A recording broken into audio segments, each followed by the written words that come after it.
Okay, so extra week there.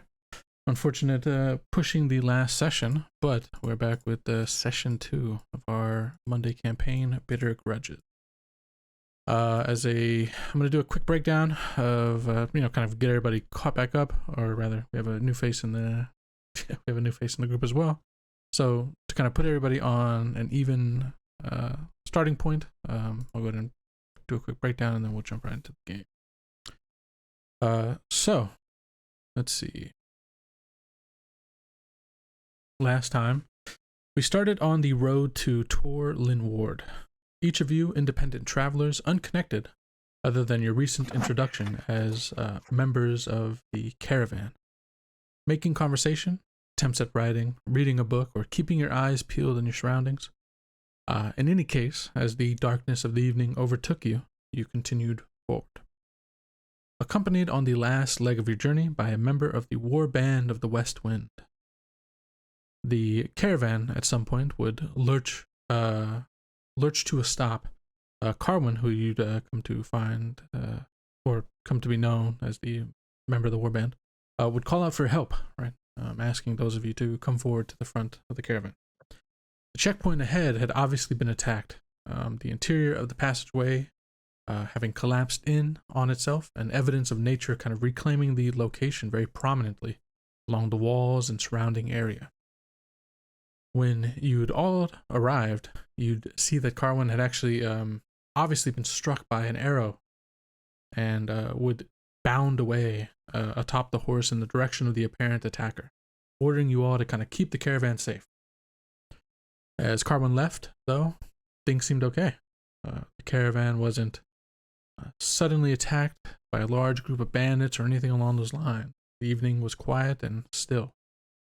At least until you started to inspect the rubble. Suddenly, a large clicking and shattering centipede creature would make its presence known and look to attack, using the rubble as cover, and although it was able to get off a few particularly nasty strikes, ultimately you were all able to lay the creature low, with Talifer using the opportunity to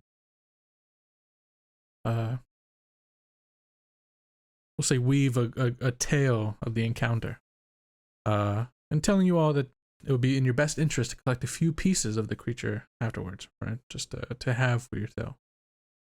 As the fight was finishing up, and just when you all thought you could breathe, you heard sounds approaching, rushing to your location. Arming yourselves, again, kind of expecting a battle or some sort of ambush.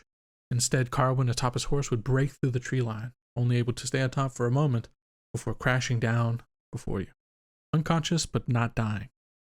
Simply poisoned by some type of substance that led to his current state, but thankfully not death, at least not in the amount administered. As things quieted down, you had a decision to make.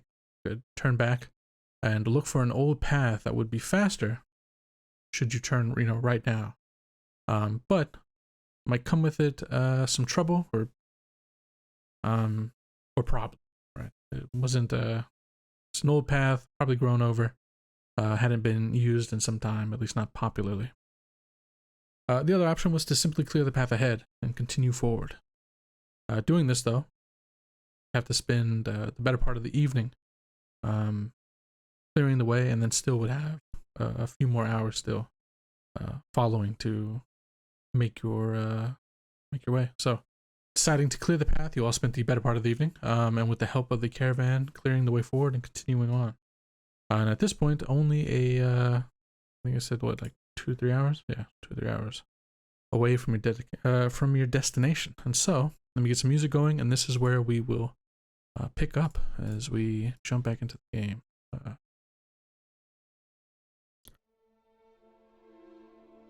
Right. So, clearing the checkpoint of the rubble and all that, even though you had the help of the others, for those of you that participated at the very least, it was very difficult. It took a few hours, right, of decent physical work. Also, coming off the tail end of that combat. And so, with 2 to 3 hours ahead and it being well into the evening now, right?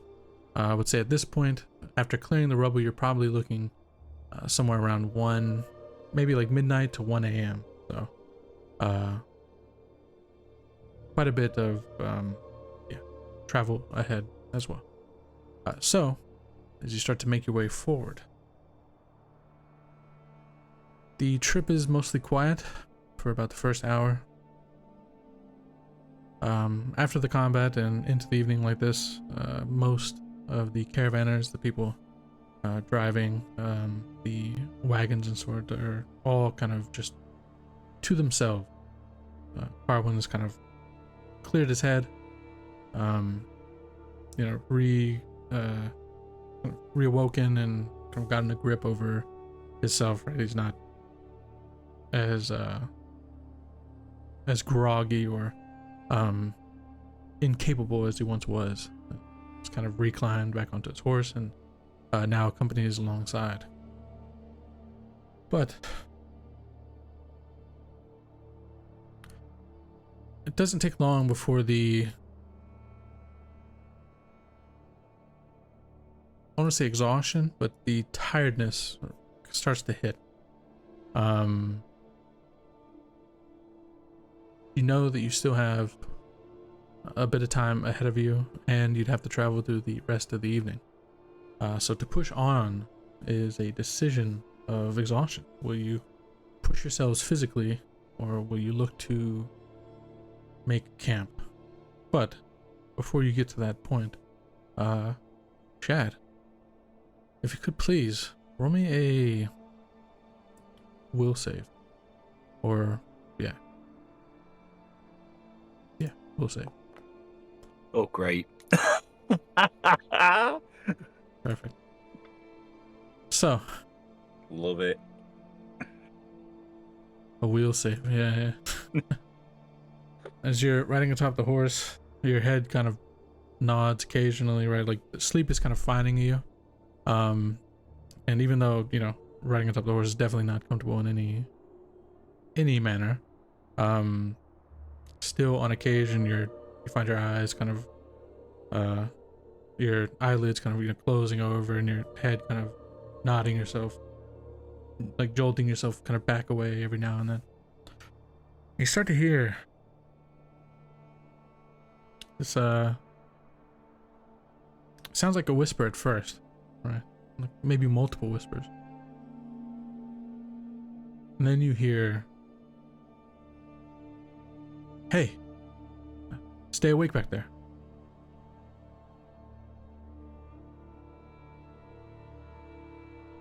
Kind of look around, trying to find where this voice is coming from. Nothing seems obvious to you in this moment. There's nothing wrong with me. I'm fine. I am. Yes. Don't worry about me. Yeah. As you're trying to convince yourself, right? I'm fine, right? You're holding tight onto the horse's reins, right? And you feel like a bit of not like a measured buck, but definitely like some force from the horse, right? Almost like it's about to toss you, right? You have to really hold on tight. You get that sensation, that feeling in your gut that you're about to get thrown from the horse, but it's only just a brief, And then the horse looks back at you. Okay. Please. Hey, if you could, Nick, please introduce your character. So as you all know, all right. No, I'm just fucking with you, dude. You wake up, right? You wake up. the prankster. You wake up. You wake up, Shad. You wake up, kind of shake your head. You look around, and everybody else is just looking at you like, "What the fuck's going on?" Well, have you never seen a man on a horse before? Apart from you, I know you've never seen a horse. The driver just kind of calls, "Are you okay over there?" It's been a long day. Yeah. Indeed it has. I find myself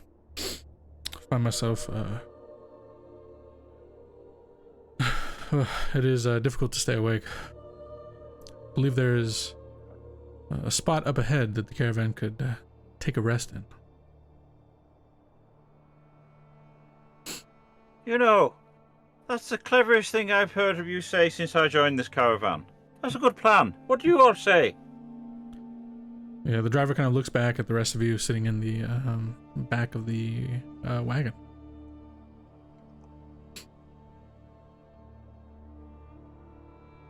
Go ahead. Yeah, Talifer would just he's been sort of sitting in the back, just keeping his eyes out and lazily sort of plucking at the loot that he's got with him. You know, just sort of quite casually playing a little like calming, soothing tune as he's going along. But everyone can see that his eyes are starting to droop as well. Although he's nowhere near as tired as everyone else because he didn't help with the lift. Sorry about my sniffs. I'm still got this cold. Fair enough. So, yeah, and the driver will even kind of call over Carmen. You know, what do you think? We could definitely press through, but we'll be exhausted by the time we reach Lynrid. Carmen's, just kind of whatever the wagon, decides. So, Bedivere. I agree, we should take a rest. If the first person starts to fall asleep, no use. We can't just carry him somewhere and, I don't know, leave him be. We need to be fully awake for whatever might happen. Right. Well then. The driver will kind of call out to the others, and there'll be like a ringing of, from people to person, kind of, recognizing that they heard, and so it takes about another 15 minutes or so of travel, but there is a portion of land where the entire caravan can kind of spread out,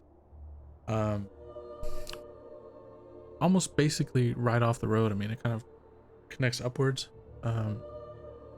The driver of the wagon that you're on will kind of pull to kind of like a hitch and kind of point out, it's kind of right down, going almost into like a valley, but to the left there's a kind of large circular clearing space with a bit of I guess like a small cliff. I don't know, maybe cliff is a bit much, but almost like a small hill with like the exposed dirt to the rear, kind of protecting from that side, and it gives you a decent like overlook down across, where the other wagon's gonna have to pull off and rest themselves. The driver will just kind of point out off in the opposite direction, kind of like across the way. Down there is a well that you can draw water from. The rest of us will be needing to stay a bit closer to it to keep to ensure the horses are watered. But the rest of you, if you'd like, maybe rest up here, or whatever your choice. Shad, go ahead. From earlier in the evening, Shad is still very taken with Talifer, and he's gonna lean up and says, "Well, I'm Mr. Talifer. Oh, I don't think I've introduced myself. My name is Shadurin Pitfinder, but you can call me Shad, or Dave in a pinch. You seem quite a well-travelled individual and a learned sort. How many bovates of land would you say this area covers?"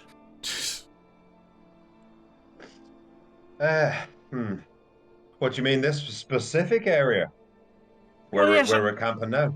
Yes. I'm just curious. Perhaps we should ask one of the people in charge. I'm just curious to know. I would imagine that that warband of the West Wind chap, he'd know how many volvates of land there were. I will ask him forthwith. That's a good. Well, look, thank you for pointing him out. Yes, he's local boy. Excuse me, sir. Kind of just looks up. Giant. Yeah. How many bovates of land is here about? Just kind of lifts his shoulders. Not a question for this evening.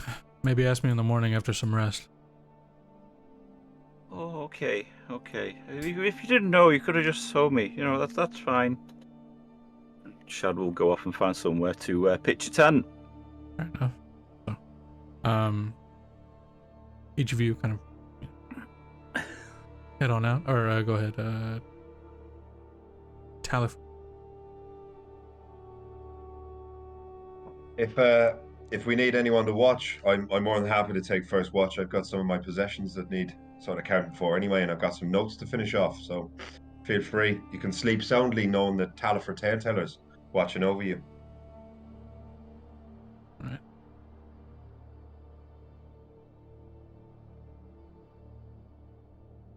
So, indeed, if you are to rest in the evening, you will have to take measured watches. So, Talifer is offering himself up as first watch, but they'll be needing a watch from the other three, as well as a fifth somewhere in there. So,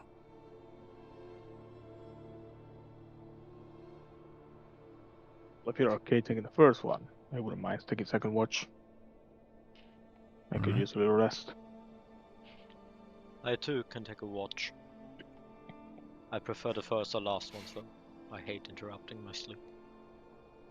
You want me to sing you a little ditty to help you fall asleep? I can lull you into a nice dreamless slumber if you want. I have a book to read. But thank you. Anyone else? I can sing loud or I can sing quiet. No, just me then. That's okay. All right. yeah. So, all right. So, Talifer's taking the first watch. I mean, Bedivere will be taking the last. Gash will take up the follow-up after Talifer. So, Shad at some point probably have to watch. As well as one more. Shad will set up his pub tent. Indeed. Oh, one thing. Not sure. Actually, I think I said that as long as you're in the caravan, that you're okay, right? It'll just be after you reach town, you'll have to load up if you plan on going into the wild without a caravan. So go ahead, Shad. Well, I was going to say, Shad may notice that people don't have tents and is willing to, for a small fee, rent out another tent that he has. But if everybody's fine in the caravan, then they probably won't go for that. Well, alright, so choosing to, if you don't have a tent, taking a wagon of sorts. So the four of you kind of figured watch, but does need to be a fifth.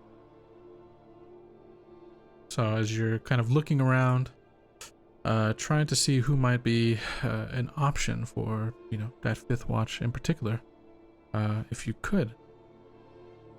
Nick, please introduce your real character this time, as you kind of climb your way off one of the caravans, one of the wagons, kind of join the others as looks like a small kind of like a sleeping circle, kind of like getting set up, tents, a fire is getting going in the middle, right?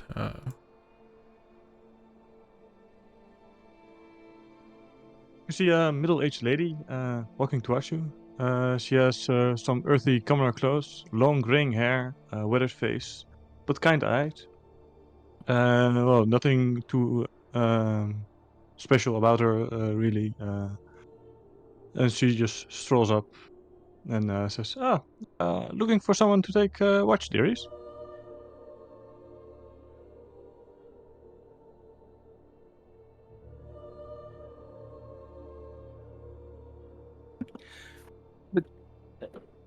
Shad will look up from sorting his tent out and goes, "Oh, that's very kind of you, my dear. That's very kind indeed. I think you should mention it to that upstanding fellow over there, the guy.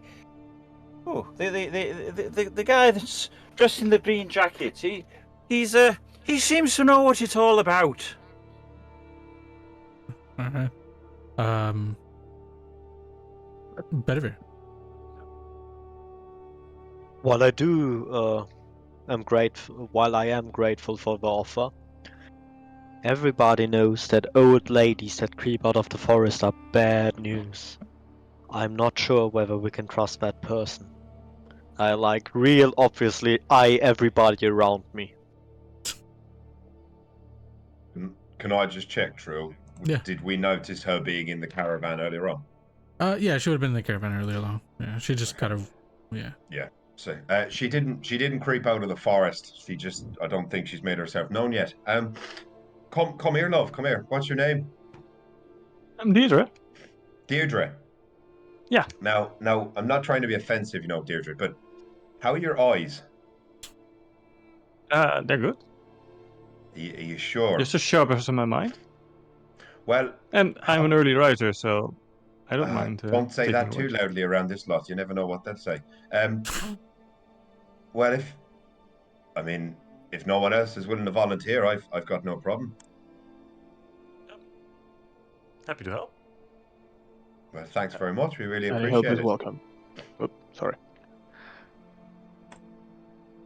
Anything you want to have taken care of?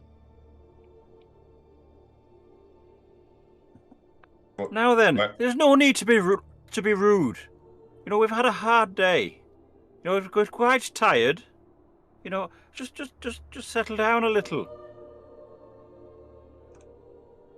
When you say taken care of, what do you mean? Any clothes need mending? Blisters? I don't know. That one over there, he's got a mask on. I don't know. He might have horrible scars and blisters all over his face. Do you want to go and check with him? Sure, if they need it. And he points out at Shad, looking at the face. I don't know. I've never seen him take the mask off. It's been a couple of days now. Don't know what he's hiding under there.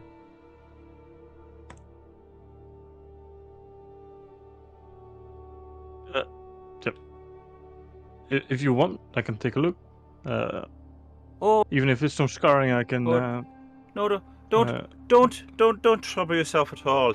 It's a skin condition I've had since birth. It's very distressing to people, and I just find it best to keep it hidden. It's fine. I can probably find some herbs if you're getting some rashes or something. So. Well, I tell you what, if you would like to assist, here, go and stuff some of this in the horse's pipe. It'll stop him from kicking the crap out of that tree over there. And Shad will give something from one of his pouches, one that's a little bit more securely tucked away in his pack than his standard one. And he'll pass that to Deirdre. He says, if you wouldn't be so good while I set up this here collapsible accommodation.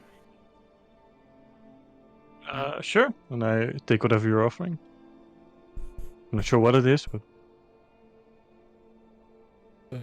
Collection of what looks to be like herbs and sort, right? Mm. Do you That's for your metatrill. That's fresh. Well, sort of dried from Valderis. Mm-hmm. can I check what it is? I have some relevant lore, I think. Sure, yeah, if you want to try to identify it really quick. Just doing a skill check herbalism, I think. Yeah. Wow. Jeez. As you take a look at this, this collection of, it's kind of like a collection of herbs, really, all kind of intermixed. You've been around, you've seen quite a bit, and although this stuff isn't native to Locke, which is where you are currently, you've come across it before. This is a very, I would say, like a quite rare, a collection rather of quite rare medicinal, and I would say in your field you'd probably understand it as medicinal herbs. Medicinal, yeah. But quite potent, even in their current state, which is a little bit dried, as Shad had said. they would still be very potent if you were able to kind of use them to whip up a sort of potion or anything along those lines. Yeah, this guy is asking you to put it in Yeah. a horse's pipe. Or just shoot him a knowing look. With like, this is not from here, but I know what you're onto, and it would just walk off to the horse and Mhm. feed stuff it in the pipe. So, with setting up the various camps and deciding on which wagons you're gonna kind of sleep at, you basically gonna have a decent little circle going. There's a couple of caravanners who've kind of spent a little bit of time around building up a decent little fire in the middle, while the others you can hear kind of around you, but you can't really see them. I mean, those of you, I guess, with dark vision can kind of see like silhouettes of light and dark kind of moving in the distance, kind of in like this, I said, almost like a valley-ish, like kind of before you. Kind of you people kind of running back and forth collecting water from the well. Like a little, kind of like a small encampment of sorts kind of quickly takes shape around you. So, as the evening approaches, you can all spend some time around the fire, sharing some details if you wish, or we can slip into watches. But go ahead, Talif. Talifer will just, similar to what he was doing on the cart, he'll just sort of be strumming away at his lute a little bit. He might be singing softly to himself, but just hoping to lull people off to sleep with a little song for the evening. Fair enough. All right, and Shad. Shad moves to the fire from his little tent. Well, I would appreciate getting to know you all better. It's been a very draining day. I may have overexerted myself moving all that stone at the blockage before. So, if it's okay with you, I'll get an early night and I'll take one of the later watches if you don't mind. With that, Shad will head back to his pub tent without even waiting for an acknowledgement. fair enough. All right, Deidre. We'll sit close to Talifer and just generally ask some questions about where you learned how to sing like that.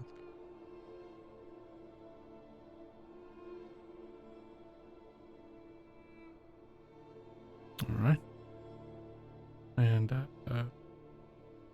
Gash. Gash would be okay sitting with the rest, but before that, I think he would do a small, scan of the area, try to find any points of entry, because he has reason to believe there's hostile people in this area. One of the caravan got shot with poison, so there's a real risk. Yeah, fair enough.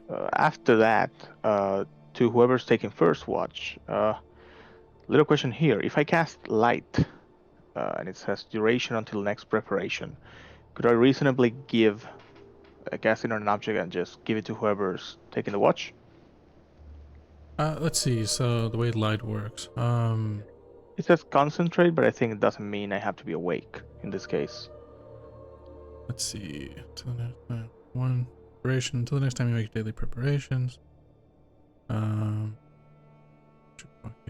Slide.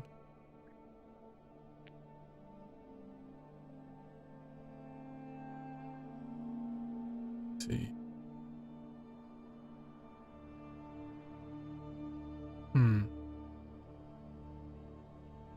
Well, actually, no. You attach it to a creature. Yeah, so it says it's evocation, cantrip evocation. It's light. Can counter. Yeah, so instead, maybe set up for 4 lights around camp to make sure, try to give a little edge to whoever's taking watch. Fair enough. Let's see.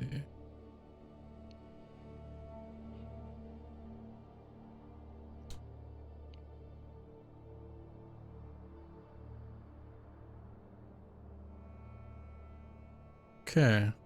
I think.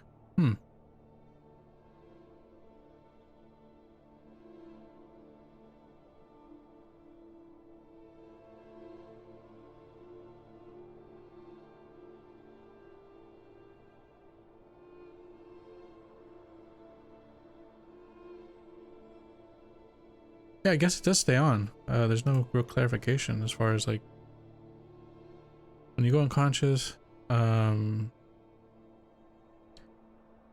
It actually seems like a light stays up. It's kind of crazy. Okay.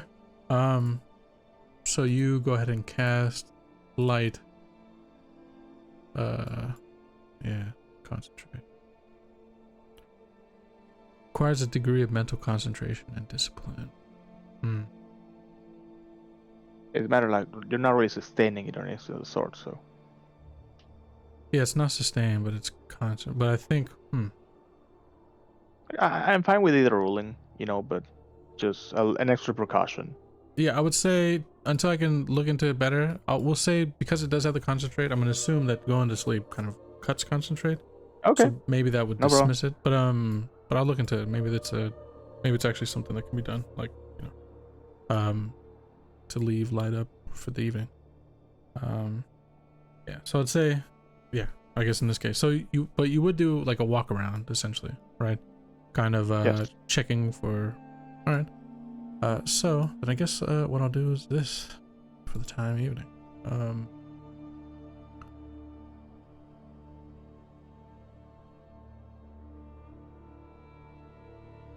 Whoops.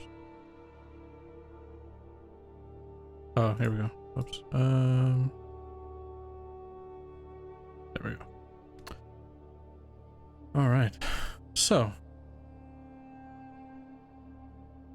yeah, as you look around, basically you see kind of like what if you kind of highlight over your character, you'll be able to see mostly all that you see in that way. So, with that, you could roll me. Actually, you don't have to make a check here because you're physically kind of going around. So yeah, you essentially see what you see here, right? You see the above, kind of like this is a hill kind of going upwards, so it is a bit, in a sense, kind of like if something were up here, they would have the height advantage over you. But for the most part, it's not that steep, just a bit. And if you kind of go down, you'll see that there's definitely like a like an overlook, and we'll say that the rest of the wagons are kind of off down in this direction, and over here you've got the well that is available, and then next to you is just the road. So the direct way in, other than kind of like an ambush from above, would be this little kind of side road that kind of leads into the camp from back towards the main road. But other than that, from anything below, you basically have the high ground, and from above, yeah, you're kind of a little at risk, but in the same sense, it does kind of provide some cover from below, right? So, but yeah, that'll be everything that you see. So, Yeah, fair enough. Talifer.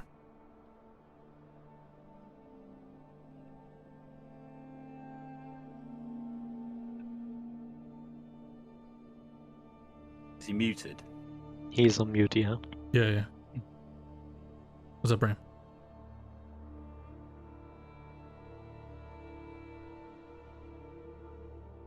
Alright, we're gonna move on in case you're having mic issues. Shad. Sorry. Oh. My Discord closed down. Oh, I had good. to then reopen it as well. Yeah, so all Talifer, Deirdre just asked him about the poet's court, so he'd be talking to her about that until she falls asleep, and then he's going to collect his belongings and have them on his lap, waiting until everyone else is asleep before he starts fiddling around with them. Fair enough. Okay.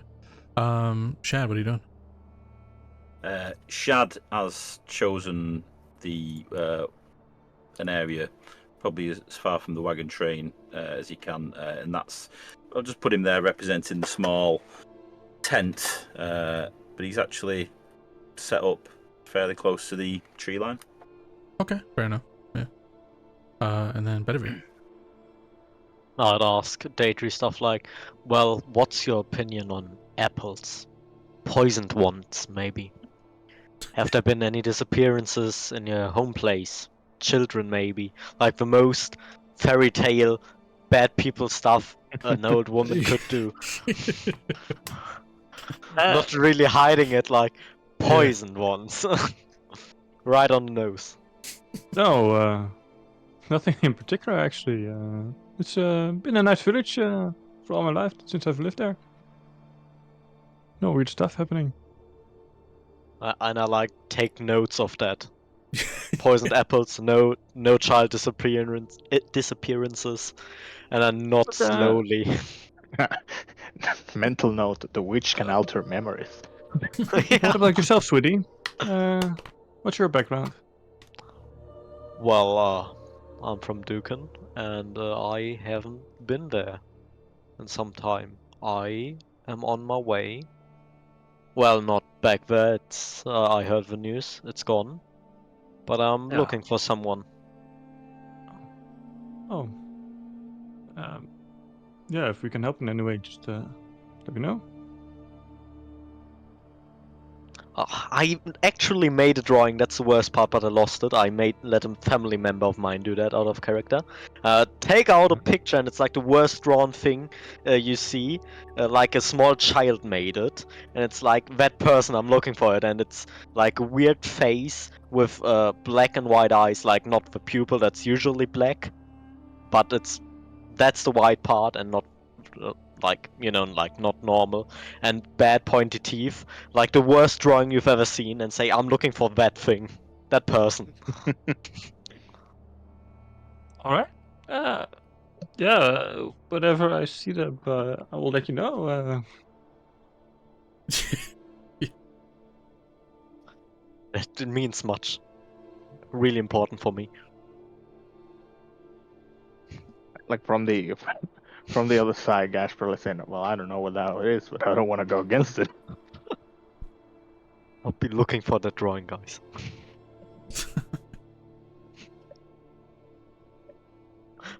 I'm done. Alright, so the drawing maybe gets passed around. You all see as described, and yeah, so kind of one at a time. Each of you goes through kind of your say evening prep, I guess. Before, yeah, if that's all that we are sharing between, then we will jump into first watch. So I think it's going to be Talifer, Gash, Deidre, Shad, and then Bedivere as the final. So as each of you kind of, through the evening at some point kind of makes your way to rest, I should say that to get a decent night's rest, you have to remove your armor, right? If you keep it on, you're gonna still be exhausted as if we had never, taken this rest. So that's a choice you can make. If you want to keep your armor on through the evening, throwing it on in the middle of a combat might be, if something like that were to happen. But just a heads up. So, with Talifer up first. Go ahead, actually. Yeah, the armored coat that I wear it's got comfort as one of its things, so I can rest normally with that. Is that Exactly still fair? Yeah. Okay. Yep. Cool. Perfect. Cool. Yeah. So you so it's your first watch, and like you said, you get once the others are asleep and you feel like you're properly alone, I guess. Yep. You take some time and you bring your gear over to you, kind of have it sitting in your lap. So the hours kind of pass. Is there anything Talifer will be doing particularly? No, he'd just be sitting there sort of looking, keeping a watch. He does take that quite seriously, but sort of absent-mindedly, he would also start unbuckling all of the straps and buckles and taking off all of the rags and stuff that are around this bundle that he keeps quite close and secretively with him most of the time. Okay. Yeah. Absolutely. So, with this one, let me. Okay. Yeah, I think as I was going to say, as he's doing it as well, he's equally paying as much attention to if anyone's awake and looking at what he's doing, as well as around. Right if now. that would impact any rolls that I make. Yeah, make me a perception check.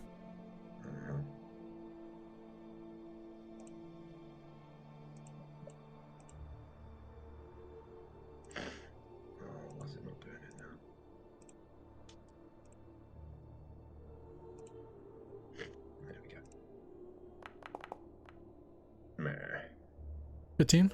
I mean, it's hard to. I mean, you see as well as you can. There is quite a bit of light, so you're not in total, pitch, darkness, and you do have the fire going, so that's also helping.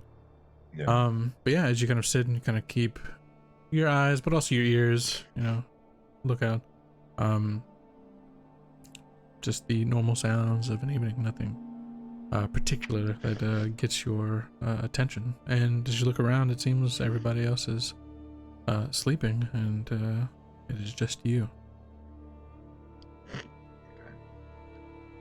Yeah, well, he'll just continue to it'll probably take a good 5 or 10 minutes to get all of these belts and wraps and scraps off of this oblong package that he's carrying around with him. Yeah, absolutely. Yeah, you get it all off. Yeah, and just on his lap in front of him is quite an old looking sword. Fair enough. The scabbard seems a bit sort of battered and worn, and he sits there just with his blade on his lap, and he runs his hand up and down the hilt and the scabbard a couple of times. Yeah. You ever remove it, or you just leave it? Yeah, he draws the blade slowly at first, and he only takes it out maybe, 4 or 5 inches out of the scabbard just to take a look at the blade. Yeah. Pristine as always. The difference between the scabbard and the blade is kind of striking, right? The blade itself doesn't look like it's so well crafted, right, that even if it had use in its past, at this point the blade itself is just still pristine, as if it were just made yesterday. And the material that the blade is made out of is quite fine indeed. Yeah, and he'll sit there for, I don't know, the remainder of his watch will be torn between looking at the blade and thinking about home and thinking about his father and his brothers, and thinking about what he's got to do next, and that'll be his watch. Fair enough. All right, so can I go through each? And as your watch is about to finish up, you kind of quickly I assume reset the the buckles. Yes, and all that such, he wraps it all back up and puts it away safely. Yeah. Perfect. All right, and then then you go over and awaken Gash, and is Gash's watch. Yep. So I think Ash will spend a good amount of his watch just walking around. Mm-hmm. I think he would be used to watches by now, being background and such. Fair enough. So, yeah. He wants to just make sure to make the most out of it. Okay. Is there anything else particularly you want to do? Not really. Weaponry ready. I suppose I would have taken off the armor before sleeping, but aside from that, maybe casting light on myself. Yeah. Giving yourself Do a bit few of light. passings around the top of the cliff. Okay. Just usual precaution. Try not to shine with spell on people sleeping. Yeah, absolutely. I don't know, being annoying, but Fair enough. Okay. So you make your way up there. Go ahead and roll me a quick perception check.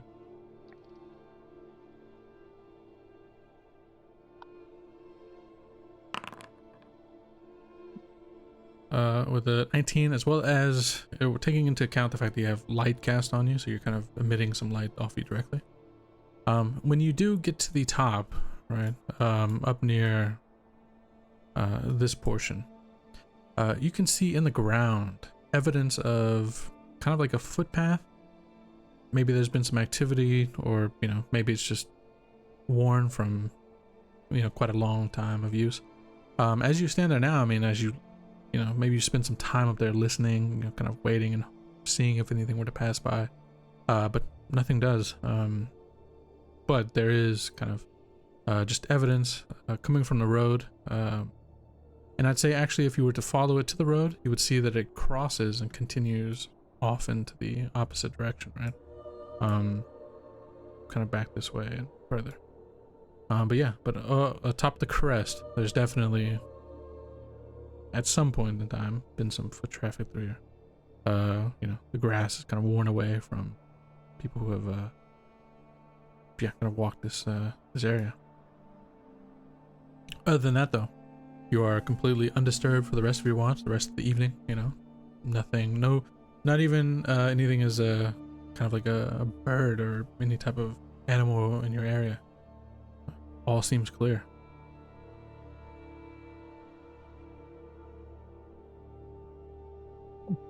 So, finishing your watch, you awaken Deidre. Yes. Deidre, what are you doing with your time? Yeah, first I ask Gash if there's anything special I need to know about, or something Yeah, I will to just. keep an eye I for. will comment about the path, but aside from that, Oh. everything quiet. It's a road, so doesn't seem too weird. Yeah, then I will take out my Everlight crystal and just cover it with a piece of cloth, just to make sure that it isn't shining everywhere. enough. And also just do a lap. I also keep my backpack open a little bit, so yeah, if help is needed, Yeah, fair there's enough. something close by. Cool. Yeah, so you kind of take a quick lap around, keeping watch. You don't have to make a perception check. Your watch goes through easy. No issues. Is there anything special you want to do on your watch? Or besides the watching portion, which is clear, is there anything else? No, I mean, it's to maybe if there's really some special herbs around, but I guess I've filled my pockets already with anything that is of note. So Yeah, fair enough. Yeah, I'll say you get like whatever normal you can kind of expect to be in this area, but Yeah. nothing particularly special. So okay, perfect. You finish up your watch and make your way back and Shad, I should say. Sorry. Teacher awakened you, and that's yours. Okay, Shad will groggily wake up from just be a minute, and he'll spend some time redonning his armor, if that is okay. It's at 10 minutes. Yeah, it takes a quick bit of time. I mean, depending on like the level of your armor, I think it's like if it's heavy, then it takes longer. But if it's like light armor or medium, it doesn't take Really as long. sure Shad's armor isn't. It's studded leather, so it's. Yeah, It's it takes a few minutes, but yeah, you're able to don it, and then okay. Yeah. Magic. So and Shad will exit the tent fully covered up again. He will take a position here and wait for wait to make sure that he sort of has the camp to himself again, that everybody settle down, fair enough. and then he will just do a check to make sure that he is not being watched. Fair enough. Go ahead.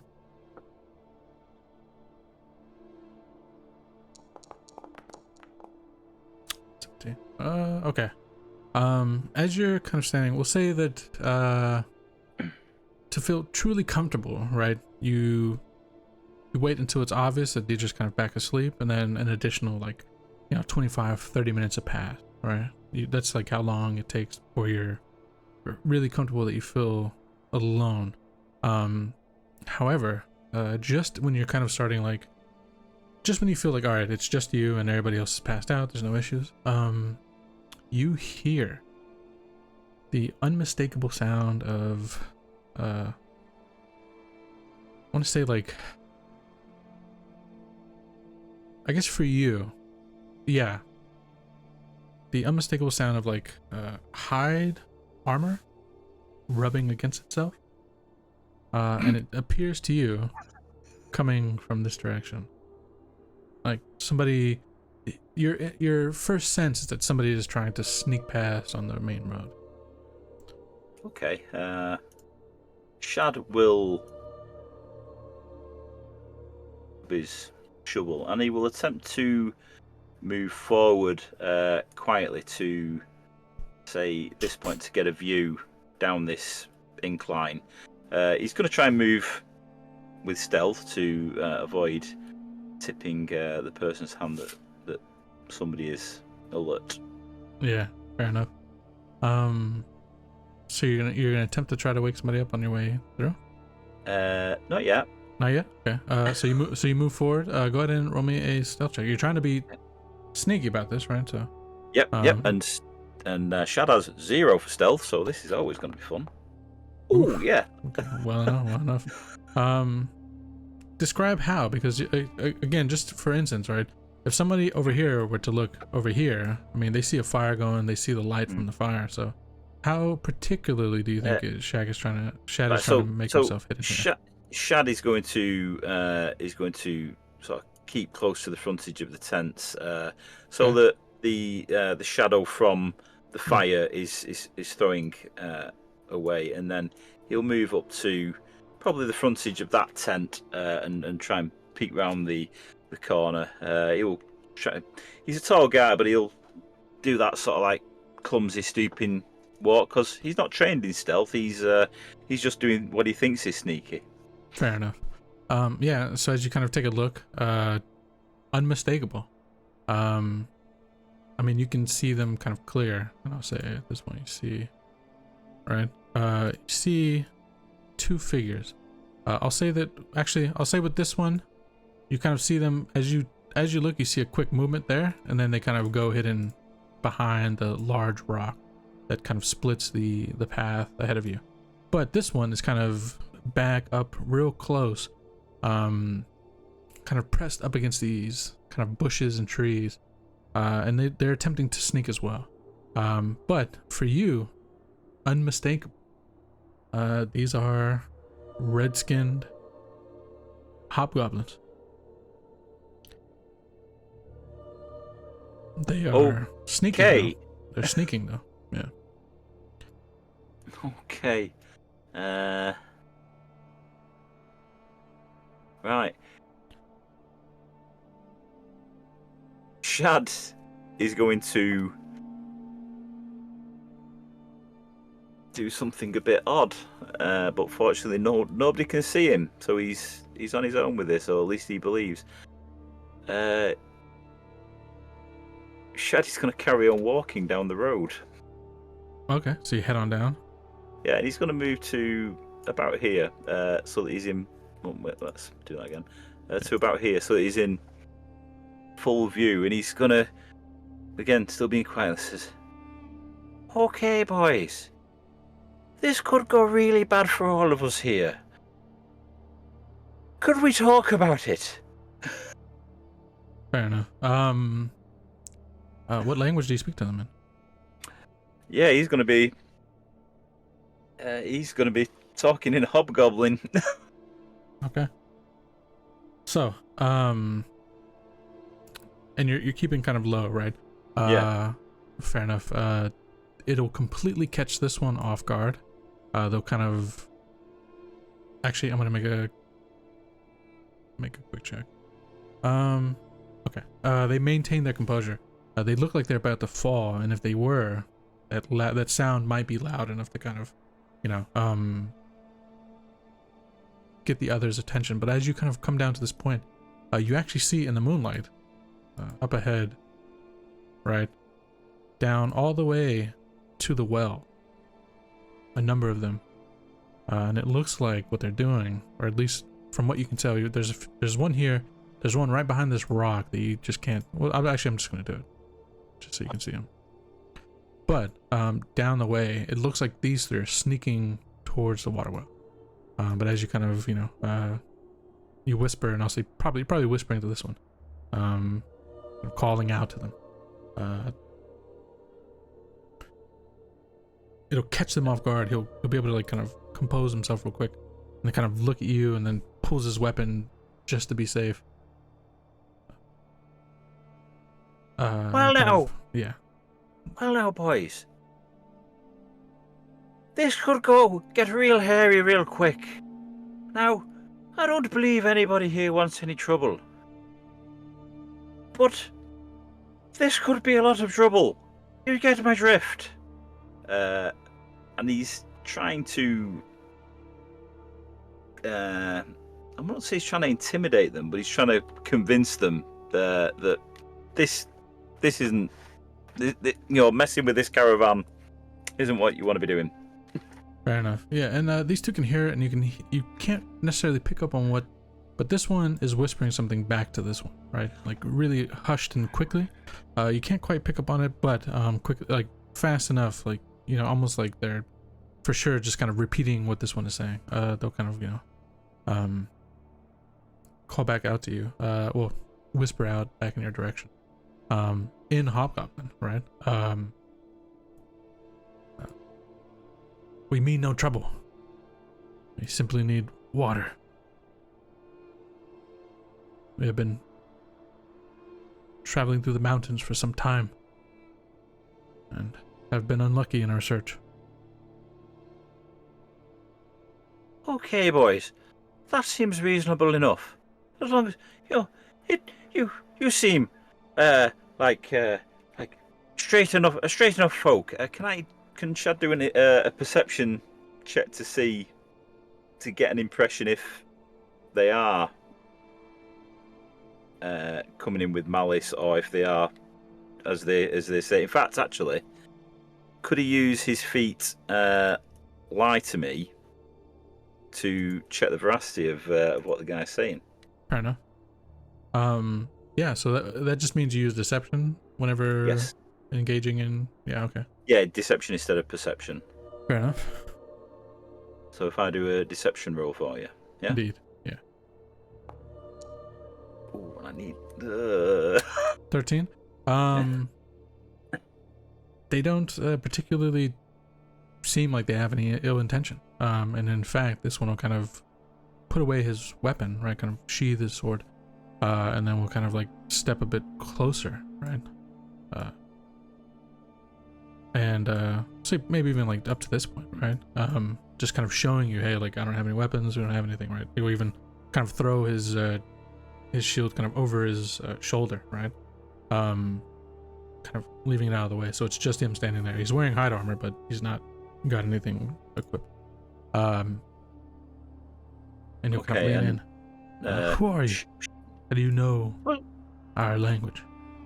Well, let's just move aside a little bit. Perhaps out of earshot, and Shad's gonna put himself over here. Yeah, fair enough. He'll follow along, and then this one will kind of come up and kind of look at this one, kind of like eagerly, like looking at what's going on. What's going on? Shad is going to very slow movements. He's going to pull his jacket to one side, reach and says, "Could I interest you in some dried bear meat? It's travelled a bit, but it's pretty good. Jerky." Yeah, and he'll throw a hunk of bear meat jerky to the guys, and the guy behind, the guy down near the well's probably a bit too far away. So,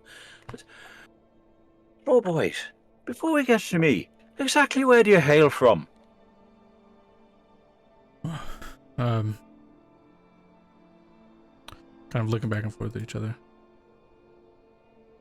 We were previously in the Grudges Mountains, high up, before the orcs moved in, and so there were some other strange happenings.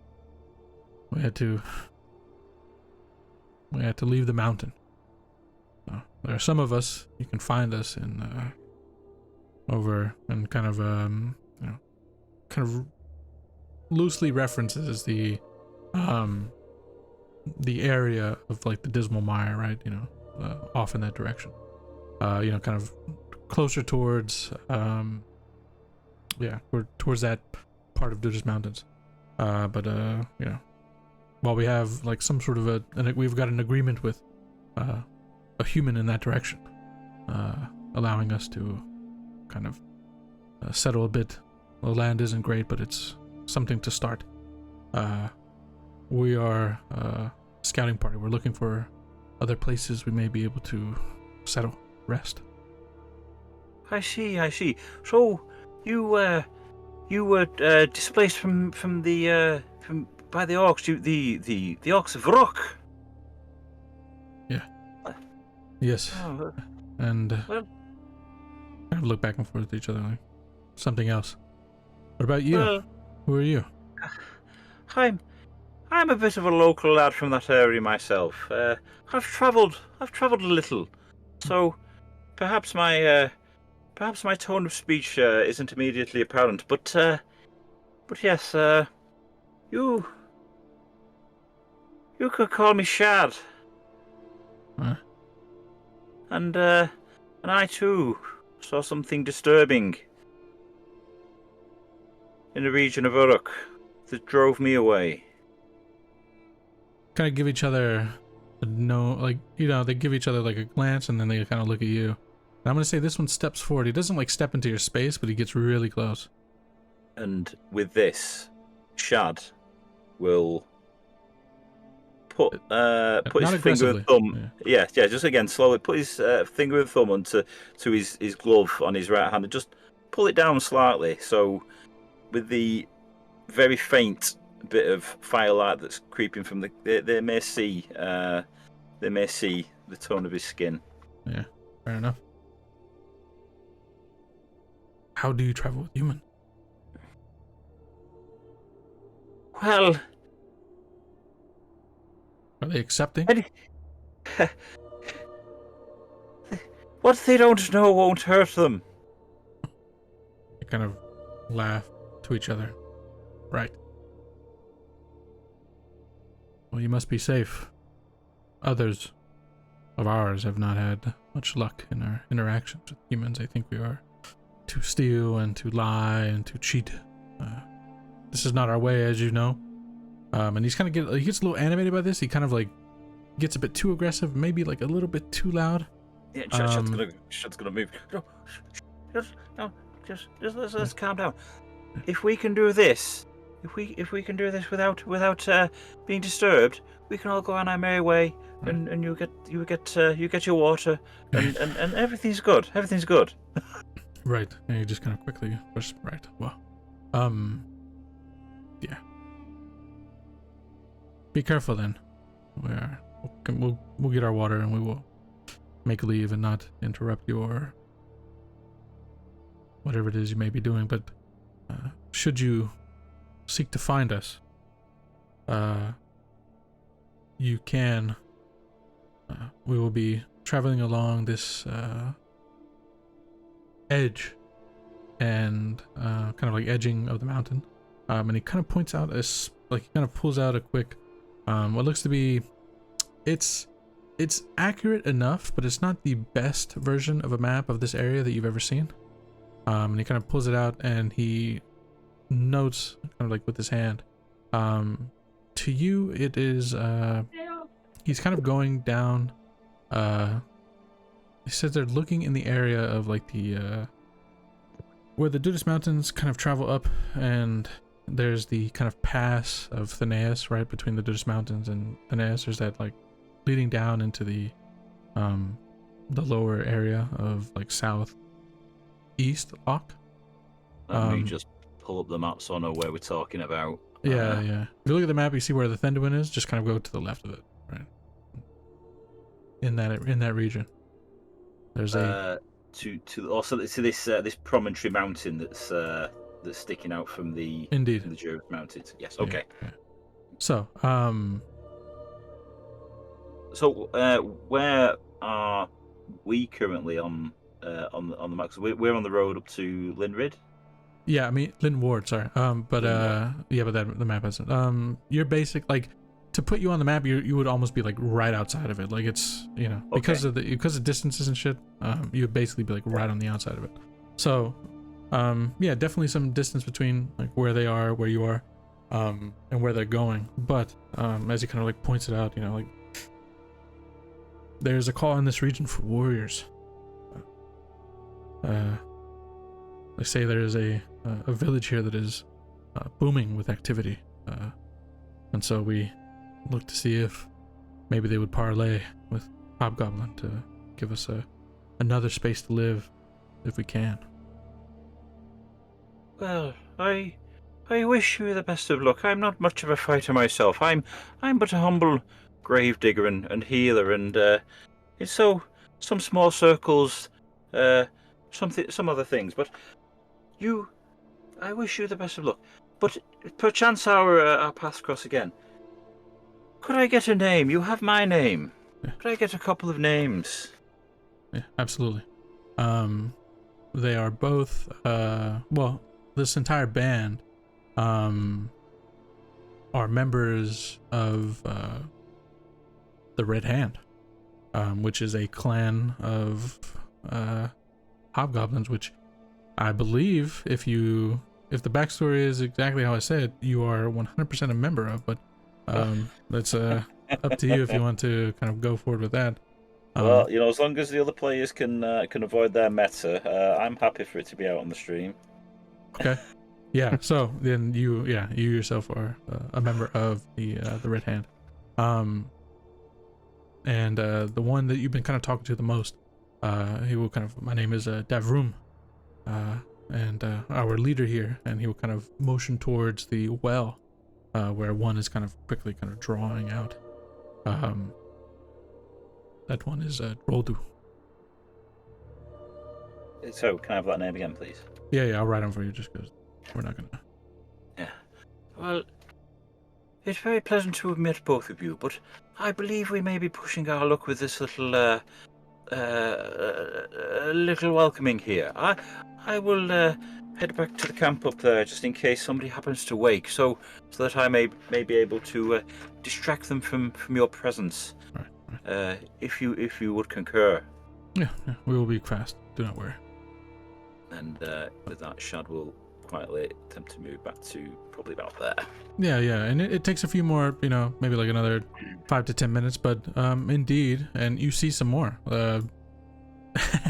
I'm not gonna uncover them all, but there's a healthy number of these hobgoblins, and they are each kind of moving almost like a line kind of through this area as quiet as possible, and they're just heading on down towards the well and collecting what looks to be water, kind of each in their own, and as the rest of them kind of come back up in passing, each one will kind of you get this feeling that the word that you yourself are a hobgoblin has kind of spread amongst the ranks, and so as they kind of pass by and then go to make their way, they each kind of give you like a look and acknowledgement in appreciation as they all kind of collect on water, and before you know it, I'll say, like, I think in total you would have seen passing by would have been 12 hobgoblin soldiers.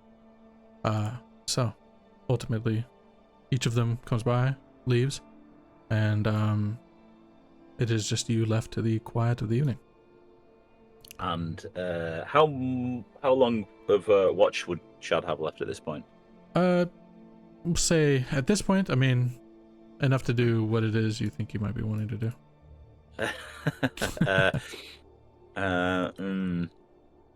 Yeah, Shad's going to push his luck, because that is what he does. He's going to move, as if he's patrolling the camp. He's going to move back around it. Not quietly this time. After they are the hobgoblins are out of sight, he's going to move without stealth around, the camp. Do a lap this way this time, like he's doing normal patrol to this point, and he's going to take another check to see if anybody is awake or is aware of his movement. If that's okay. I'd say it's all quiet. You feel okay? So I don't need to check. Sorry, I've rolled. Right. All good. Right, and with that case, Shad is going to take a bit of a furtive look around, and he's going to attempt to move quietly into these bushes here. Okay. And Shad is going to take a piece of paper with it's a well thumbed piece of paper with a drawing, a graphic. He's had it in his possession for some time, and he is going to practice drawing it out just in the soft dirt, just getting the lines. He's going to spend a little bit of time just working on seeing if he can, replicating this room in easy, swift movements. Yeah, I'd say this is something you've been doing for quite a while, right? Yeah. So I would say at this point, I mean, you're very confident in your ability to replicate this rune, but the other stuff attached to it, right? But you've had, I'll say, it's almost more like you've practiced well enough. You can easily recreate this rune at this point, but you need the real thing to truly test, right? From now on. Yeah.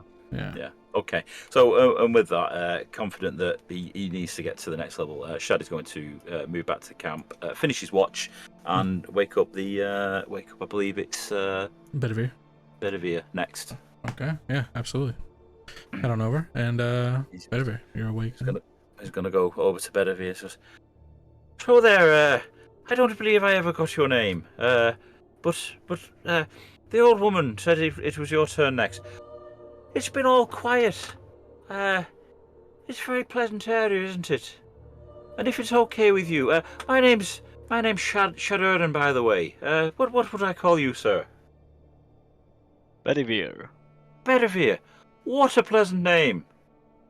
Well, I do wish you a very pleasant watch, and I will bid you a good night. Thank you very much, sir." And with that, Shad will turn to his pup tent and strip off his armor again. Mm-hmm. Didn't catch half of that, still half asleep. Yeah. Put on the armor, And Shad doesn't take care. a watch. I figured. And so you take your watch. You pull on the armor. Right, you're half away. You kind of finally get back into the familiar armor and kind of start looking around.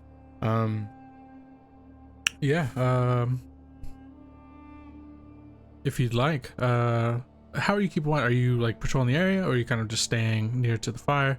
I'm gonna say at this point, we're like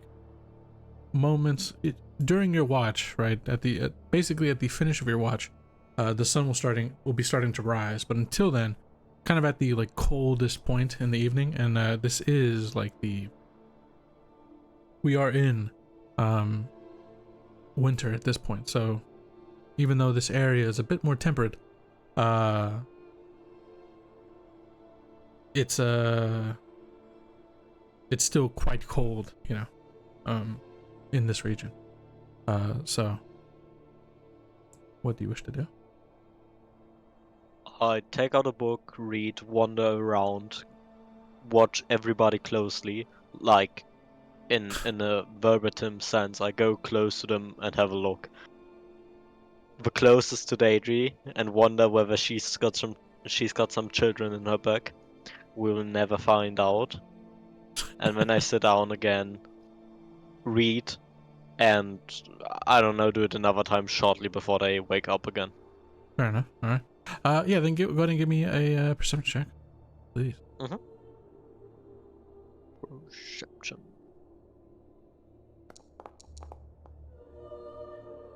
Okay. We'll say that you take the first portion. You walk around, right? Keep an eye on the area, but you kind of like check out on the others just to kind of and particularly Deidre. But you return back to your seat, right? You feel confident. It's too cold for anything to everything is fine. So you sit for some time, kind of thumbing your way through this book. And you wait until just before you're about to kind of get up at the end of your next watch, right? The sun is starting to rise. You can see it off in the distance, just kind of creeping over the landscape. It's not yet full blast, but in just a few moments it will be.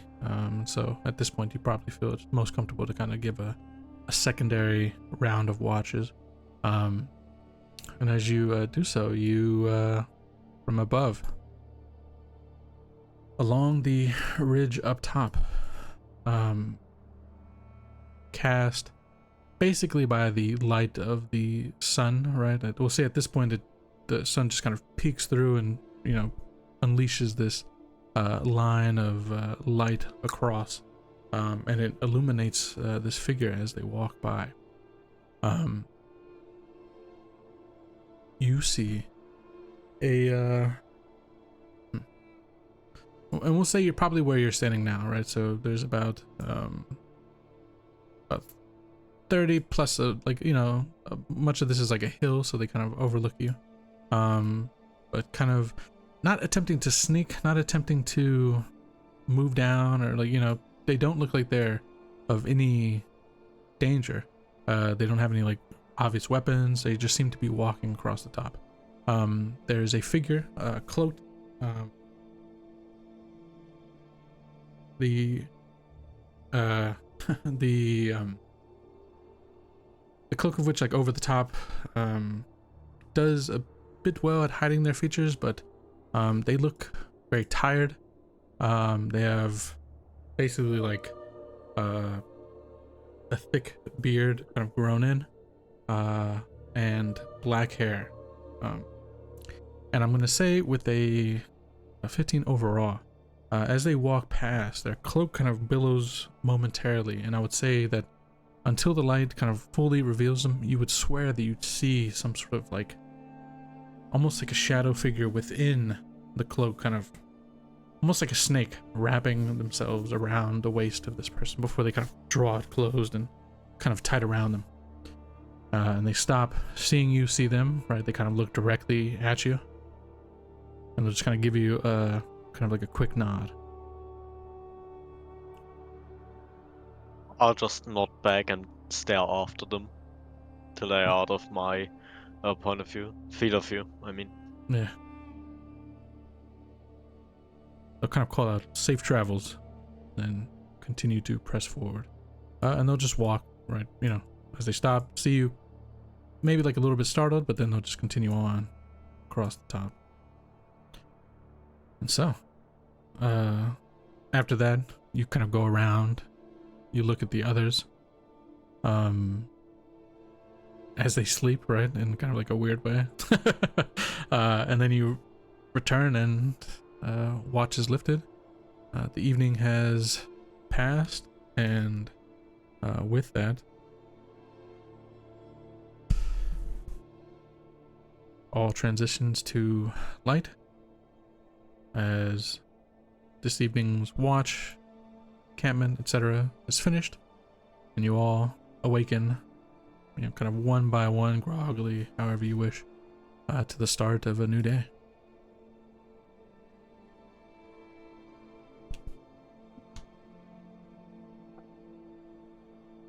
Oh, good. Talifer would just check all of his bits and bobs were still where he left them. Yeah, absolutely.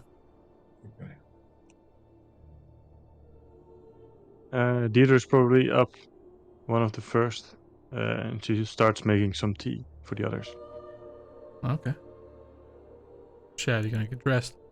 Talifer, looking around your person, everything you have is taken care of. Yeah, nothing has gone missing in the evening. You are still in possession of all that you hope to be.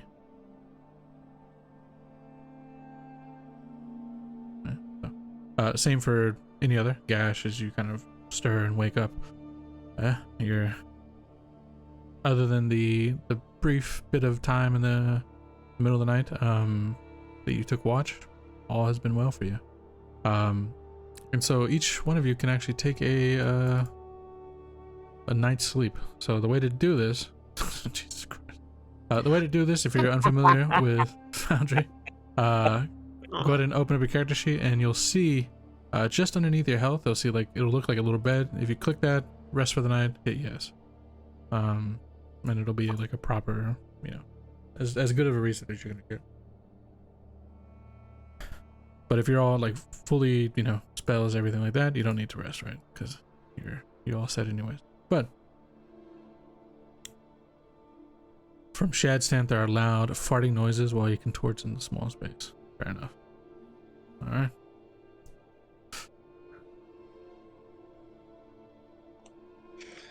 Well, as long as we don't disturb that tent and let all the smell out, I think it's time for us to get going, don't you? Well, I've got to pack that back up, you know. Here. You can do that on your own. I can smell it from here. All the grass around it's dying. It's you know, it's a that why secret you for a wear- long is life. that- Let out the ill humors. Is that why you wear that mask all the time, just to stop the smell from getting in? It does help. It really does. Would you like some bear meat? I'm not saying it's linked to that, but you know, it is quite a binding diet. I think it goes right through you, from what I can tell.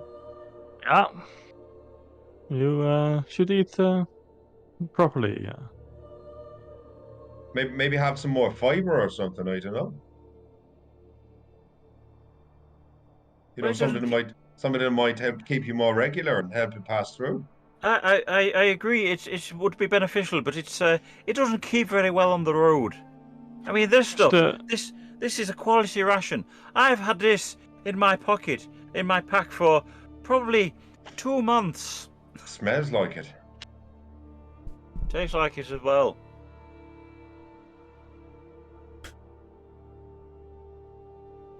Just have some tea, maybe that'll help with your bowels. Oh, thank you very much, dear. I will take you up on that. Did anyone notice anything last night? It all seemed pretty quiet when I handed over. There's no problems in the night. Well, I saw someone standing there, moving around. But he wished us fair travels. Tell us all about that, because, in all honesty, I didn't see a thing. Well, there was someone, and he went along his way, and he greeted me, and I nodded. He might have had a snake.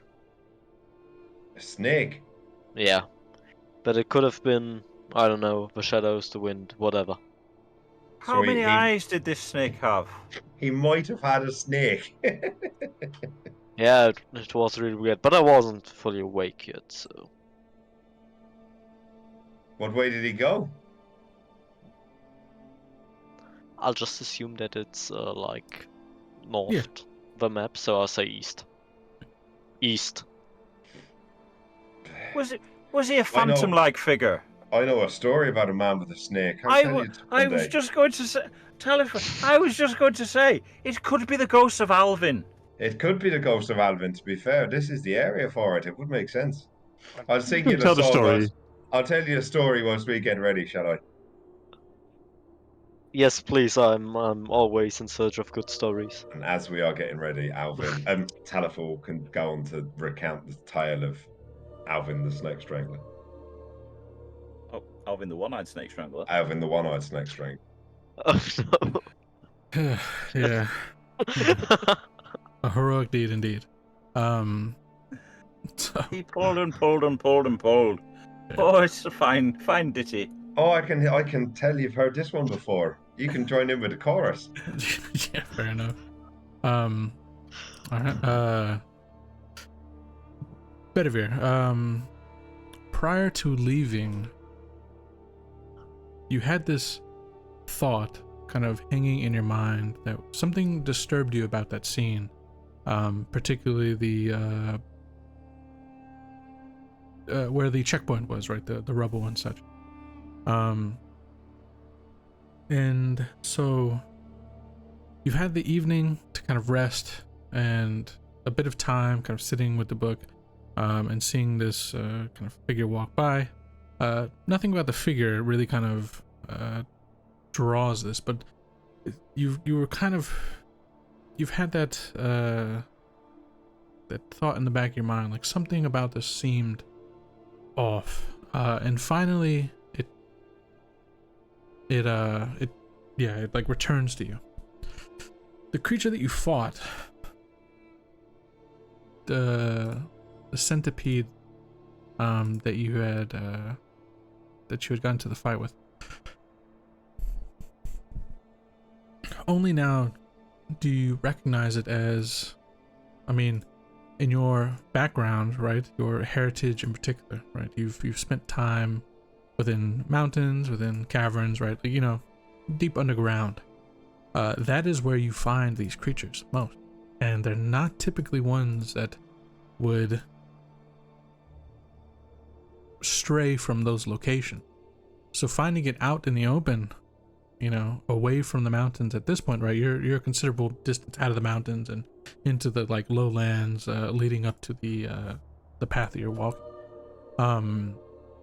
Seeing this creature, this centipede creature,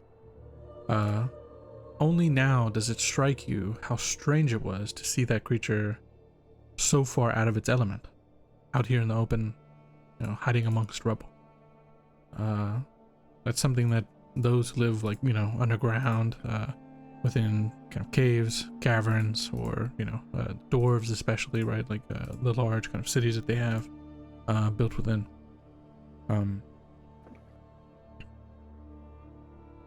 that's where you find those creatures.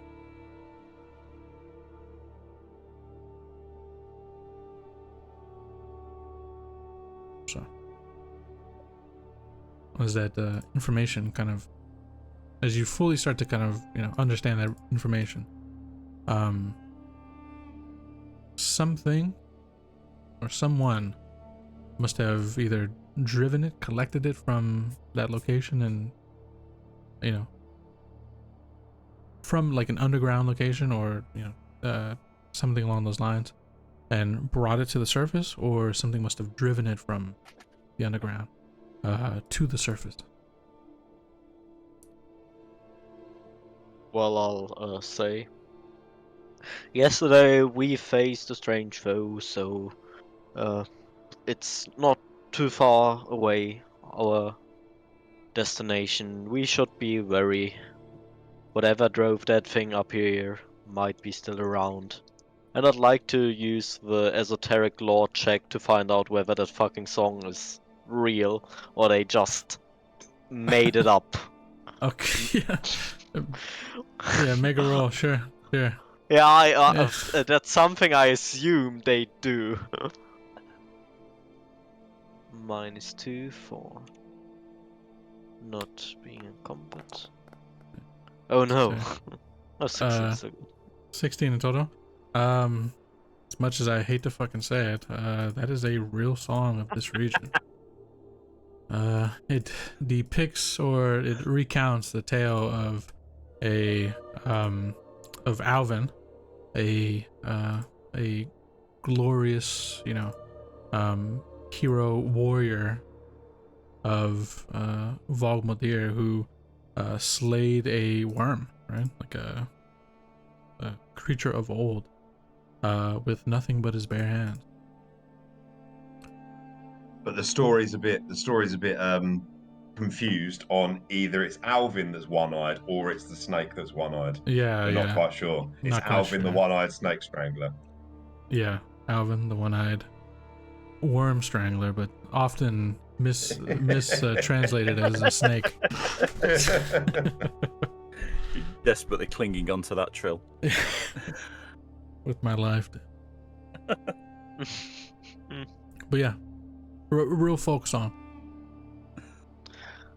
Impressive.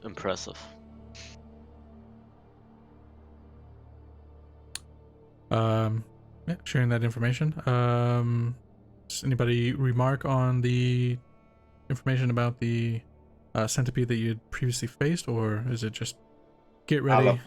Talifer will, but he'll jot it down later in one of his many scattered diaries of bullshit.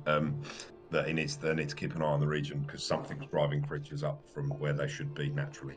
Fair enough. Okay. Just something that he can report back later. So was that actually shared with the group, or is that just something that that's occurred to him? No, yeah, Bedivere, you did share with the group, right?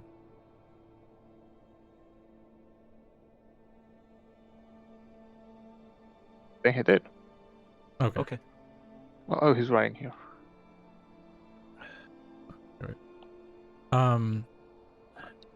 So you believe there's someone scaring up the nasties and shipping them out? Well, I've seen a circus or two. It could be an escapee.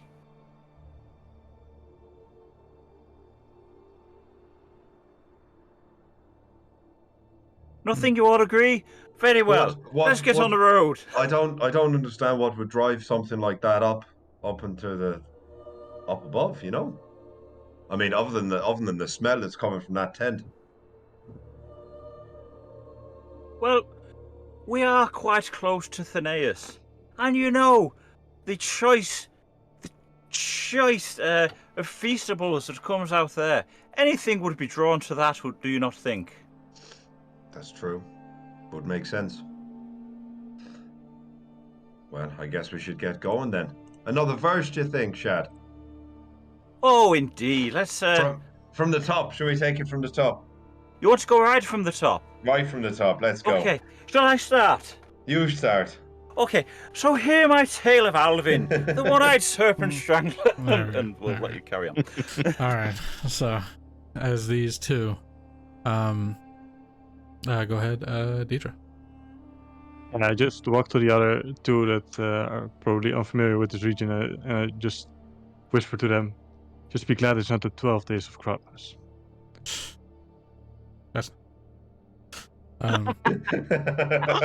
we'll nip that one right now. That's not real. But well, I mean, you'll say it anyways, right? But yeah, that's not real.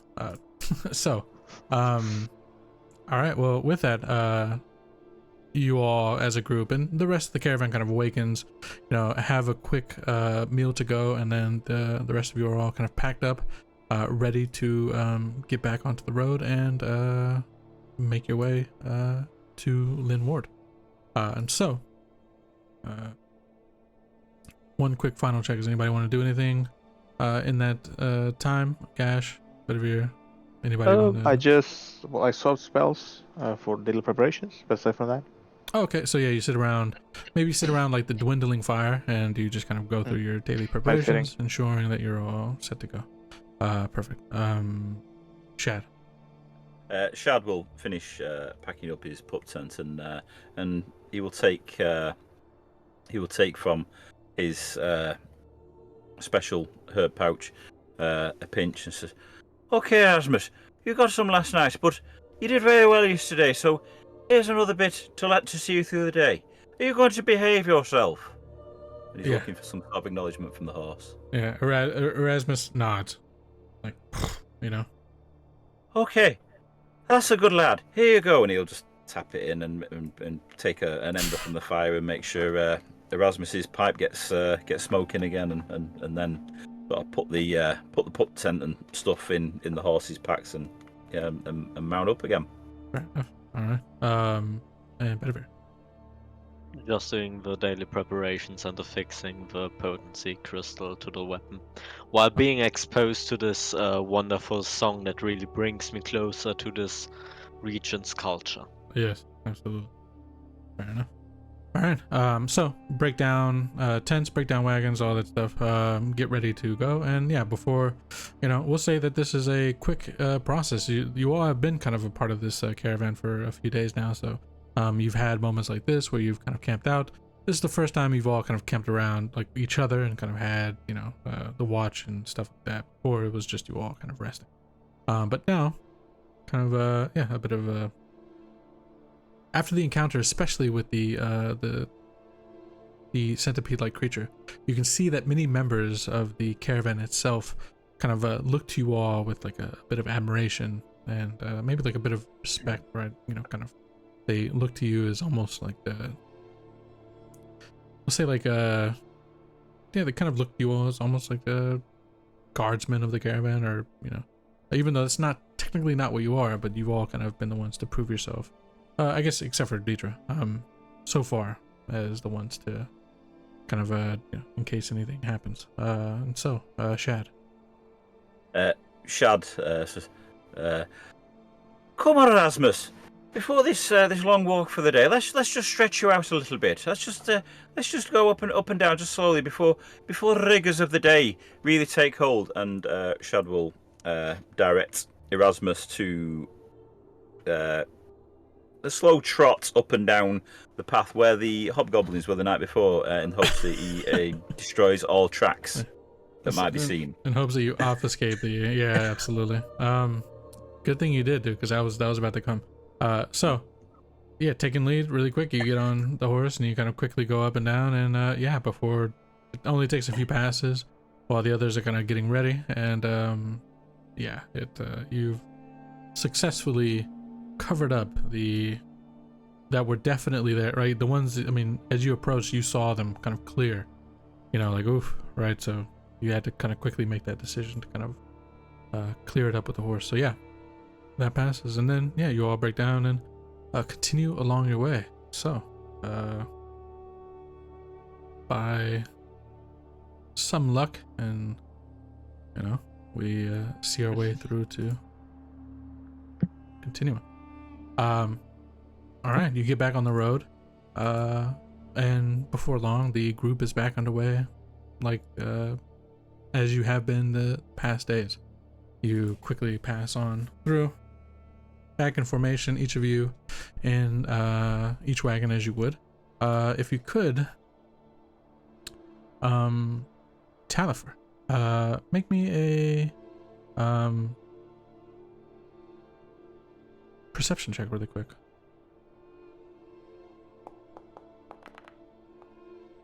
14 is enough. As the caravan is breaking down and other members are kind of coming to and fro to, just as everybody's kind of joining each other back on the road, I'll say you kind of give a quick glance up and down the length of the caravan, which is only, a few. But one thing that stands out to you is that I don't know how you want to call it, the sketchy figure that was sitting across from you in the caravan is nowhere to be seen amongst any of them. I'd say even with that, you know that you have everything on you, so you're not missing anything as far as that goes. But it is kind of weird that a face has all but disappeared from the caravan in the evening. Okay. Talifer's going to spend the rest of the journey trying to sketch down in his pad everything that he remembers about the guy, in terms of what he looks like, in terms of, any details that he might have noticed about him. Absolutely. Yeah. Particularly the ones that come to memory immediately is definitely the sketchiness, the kind of looking, the all of that, and that attitude, and then maybe a fond moment where you remembered that that he liked my quite enjoyed the poetry, my stories and your stories. Shad. If nothing else is happening, Shad is riding Erasmus alongside one of the carts, and he's going to direct his attention to Deirdre and engage her in conversation. He's going to say, "So, good lady, where do you find yourself on this road at this time? Where do you hail from, and where do you go?" Yeah, just from a small town. You wouldn't know it anyway. Just heading up the road, see wherever it brings me. Why don't you try me? Why don't you tell me the name of the place? You really wouldn't know it. I don't think it even has a name. It's just we call it the 6 trees by the river. So you come from a town without a name. I once heard of a horse without a name. It's I believe it had a song about it. It went through a desert. I'm sure it. Yeah. Yeah. So, just looking for something to fill the rest of my life with. You're looking for something. What are you looking for? Something. I'm not sure what yet. Maybe I'll join the post court and also put my voice to good use. So, I mean, there's all sorts of things you can see on your travels. You wouldn't believe what I saw while I was at sea. The tales that the sailors told me about what people do to whales. Oh, it's just disturbing and fascinating. Does Shad go into a spiel? I could use some of the ambergris. He may do, unless Deirdre's going to shut him up by saying something else. Yeah. If it, yeah, I'm not sure if I want to know right now, but thank you. Where do you come from? Can you not tell by the accent? I'm a bit of a local boy, but I am very well travelled. Very cosmopolitan, Yeah. I've seen the I world. can hear your very well, your accent very well. In certain select schools, I'm known as an eminent whale biologist. And you're still from around here. There's no whales around here, but you. I've spent many months at sea. Ah. I've sailed the periphery of a sea that I can't remember the name of. What's it called, Trill? The Tranquil Express? You changed the name of it like 3 times. No, it's not me, dude. That's you. What's it called? I can't remember. Is it it was the Abyssal, but is it the Silent, the Calm? It's the drink will Yeah, expand, right? that Or big lump is of it, water to the east of Loch. I've been around that a couple of times. Well, you would have traveled you would have gone through a few. You would have gone through the Calloch Bridge, Calor's Embrace, and then the Mar, where you were headed. Yeah, Beef's hurriedly correcting me. Yeah, yeah. So, but yeah, you would have you kind of go through these seas and where you've been and all that stuff. Gash, what are you doing? I was going to ask, does anyone else notice the absence? Because I reckon Gash might have been sitting next to the guy in the same wagon that day.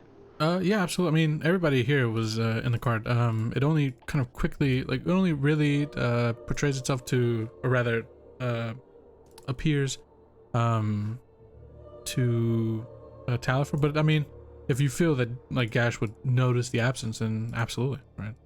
At a certain point, after you've traveled on for about 30 to 45 minutes, I mean, you recognize it actually, at least as you look up and down the caravan and the wagon and kind of try to get a peek into the other wagons. Maybe they joined another one, but from everything that you're looking, you're not able to see the familiar face. It seems like they've disappeared in the evening. I think he would bring it up, especially if the other people who were guarding. Fair enough. Go ahead. We could be missing someone. There was one. And I can't exactly remember how you describe him. But I think the chatty fella that was talking to me. Yeah, I noticed too. Yeah, the one who was reading your book. What happened to him? He doesn't seem to have been here this morning. Was he okay on the evening? Did we lose someone at night? Last I spoke to him, he seemed absolutely fine, and clearly had a very good taste in literature.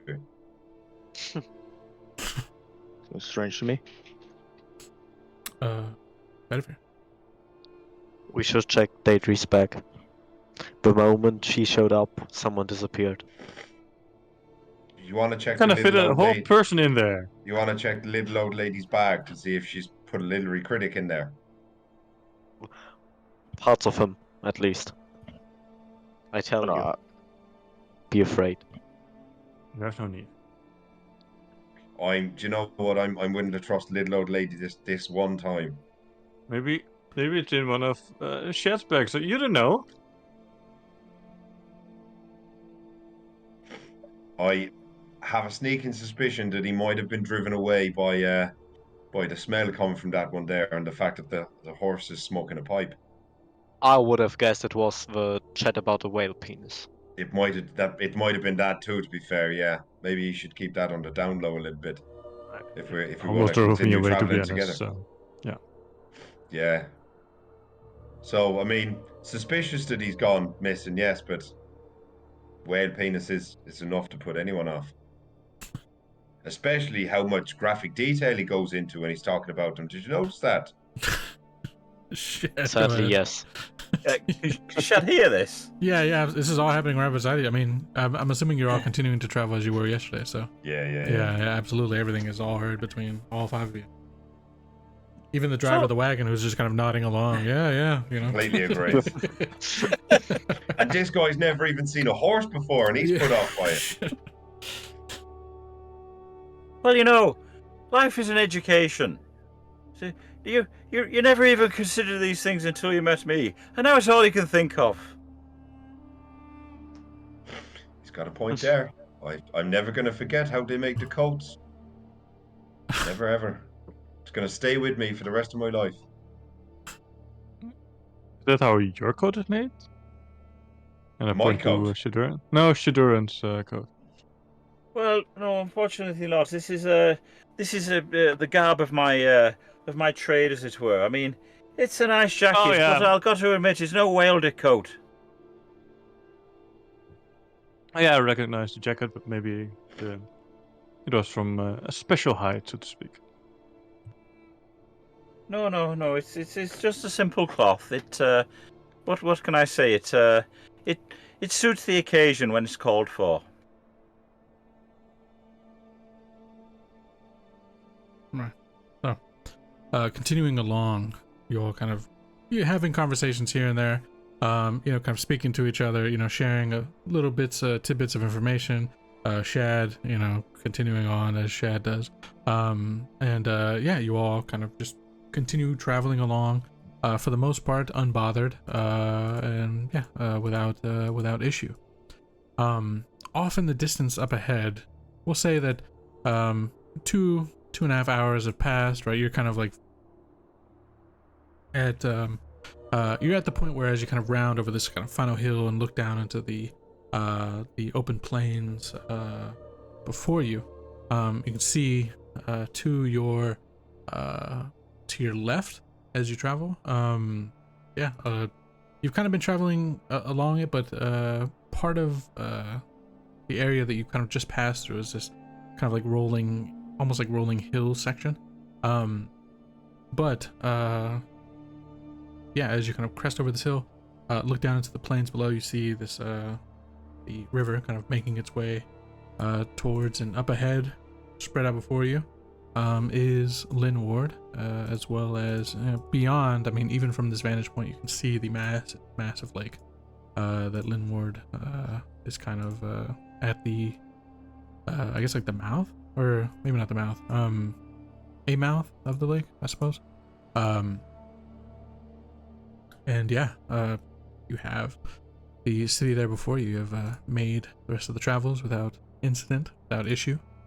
And so as you kind of, there's an audible kind of sigh of relief as the driver of the wagon that's kind of been, driving the whole time, right? The one that's interacted with you all, one who's never seen a horse, that big before, but whatever.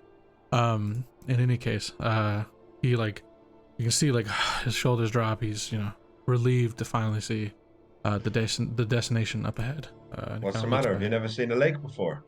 It's just no. I've seen Lynrid many times. It's just been.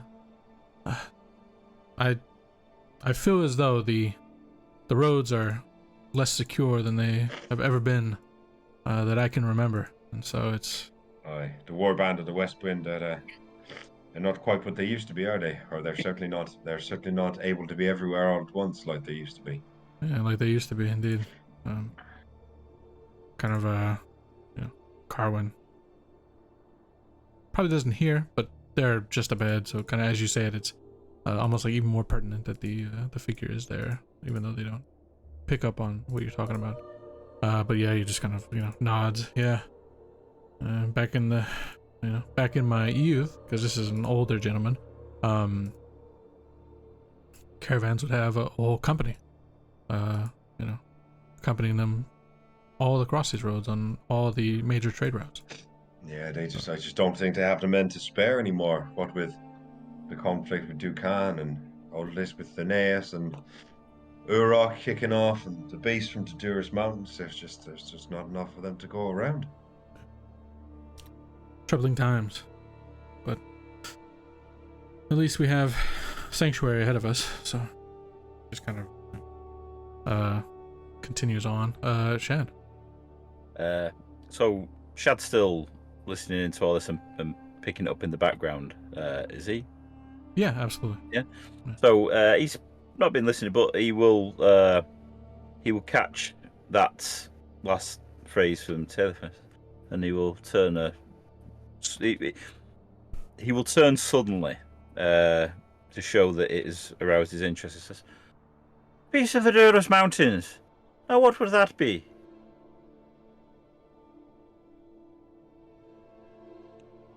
East of the Durus Mountains. The beast. I'm sorry. It's sorry. It's a scarf. It sometimes muffles Beast. my voice.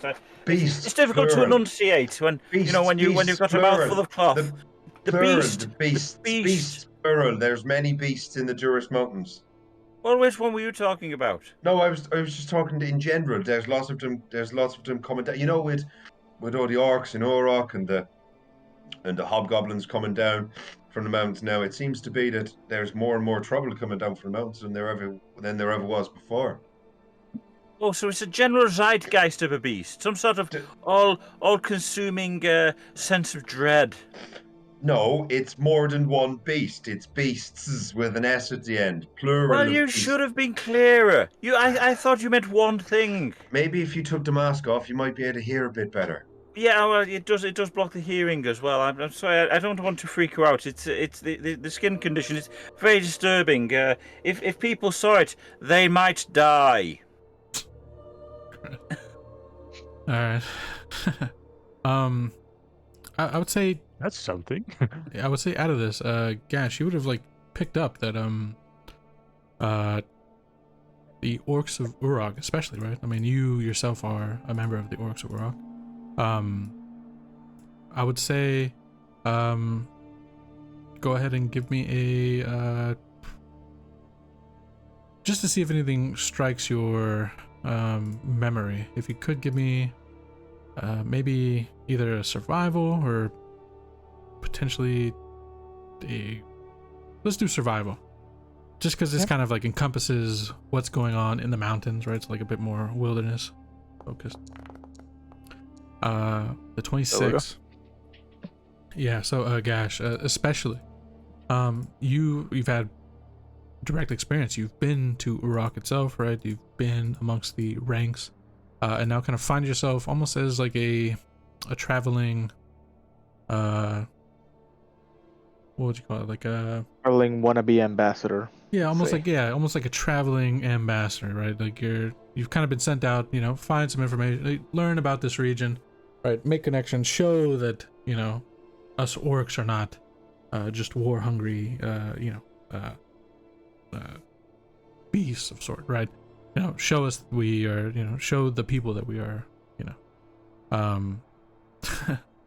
to be trusted, because this alliance is quite important, at least to the leader of Uruk, Durs. So all this talk about beasts and what's driving them out, for a fact, you've heard stories that there was a prominent hobgoblin clan that had been taken control. You weren't there yourself, so you weren't there to deal with it. You've only heard this in story by those before you, the ones that first arrived within Locke and Uruk. There's a story that the warriors and the warriors of Uruk themselves alone were able to assault and destroy a necromancer of sorts who was corrupting and bringing back twisted hobgoblin creatures. And orcs and hobgoblins already kind of in their past have like a great, I don't want to say hatred for each other, but definitely like a major we'll say like we'll say it's like a blood feud. It's like a blood feud. Yeah, almost like a blood feud actually. So there is hatred there, sorry. But the warriors of Uruk were able to lay low this necromancer, even though it came at a great cost of it came at the great cost of losing the wonderful, I guess you could say, the leader of the Sons of Azog and commander of the Uruk city-state, the one who arrived, Rune. And I would say potentially, like, if that story's true, however you feel, I'll leave that in your hands as far as how truthful you think that story is. Definitely comes across very truthful, but in any case, they laid low a necromancer and destroyed the hobgoblin threat, the undead hobgoblin threat, and that probably had a good part in pushing the creatures from the mountains into the valley below.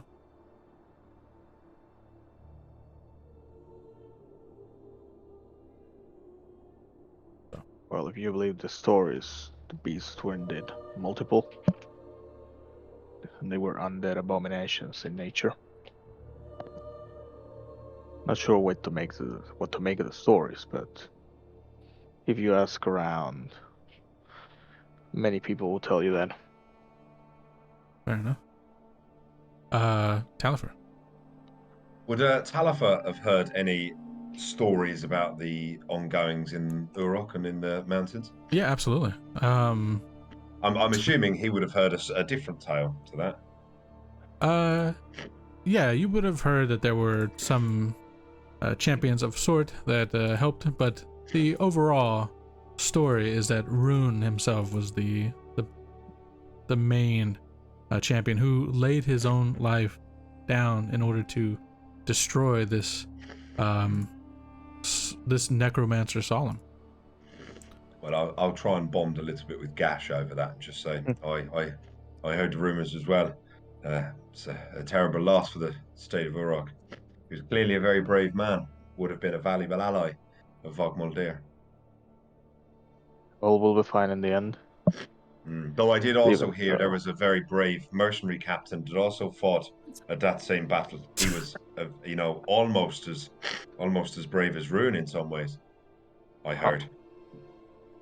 Well, and the stories I heard mentioned that, Captain. No, But as it is, as you will probably understand from your line of work, stories are just stories. Indeed, they are. Stories are just stories. Some of them are more true than others, though. I am inclined to believe that, by what I saw in Karth, that, well, the story may be not completely made up, but I'm sure they've been forgetting to mention people involved. I'm sure, almost certain, in fact, that at least one important person has been missing from that story. I would agree with you. At least one. Yeah. It comes to your attention that there may have been mention of a human that almost turned against the orcs, but decided at the last second to stay the course. That's old history, though. Anyways, you can just kind of brush past that. Shad. Shad's ears will pick up again. Says, they drove a necromancer. Oh, that's they must be a fearsome folk up there to do that, and well done to them. That's very brave. And, these are surely champions of Loch. Whereabouts did this happen to you? Did you hear? Guess you would have heard this happening just on the outskirts of Urok in an old mountain fortress. You can't quite recall the name of it, but certainly up there. Not too far from Urok itself. They did mention a fortress in the mountains, but wouldn't be so sure. Now, if you ask me, part of the story might be true. I mean, after all, if Garth is anything to go by, we are really good at killing each other already. We're probably good at killing others as well.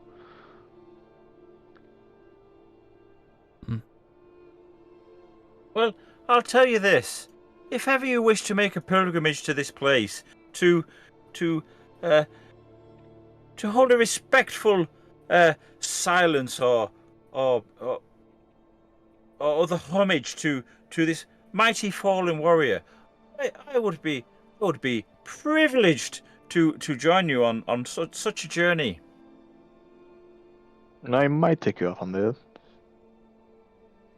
After all, once I'm done with my current job, who knows? I believe that would be a fine traveling destination, and think of the stories we could share along the way. And I'm going to say give him a wink, but he wouldn't notice. Fair enough. So, continuing along, as you reach the outer gates of, Deidre. Yeah. I've heard those people should be very terrifying, those necromancers. So be careful out there. But at least you're carrying that spade around, Shad, so you should be fine. Just when you encounter something unnatural, just put it Yeah. underground again. Yeah, So- you can just rebury them. That should Well- take him some time. Well, that is how I make most of my living. All right.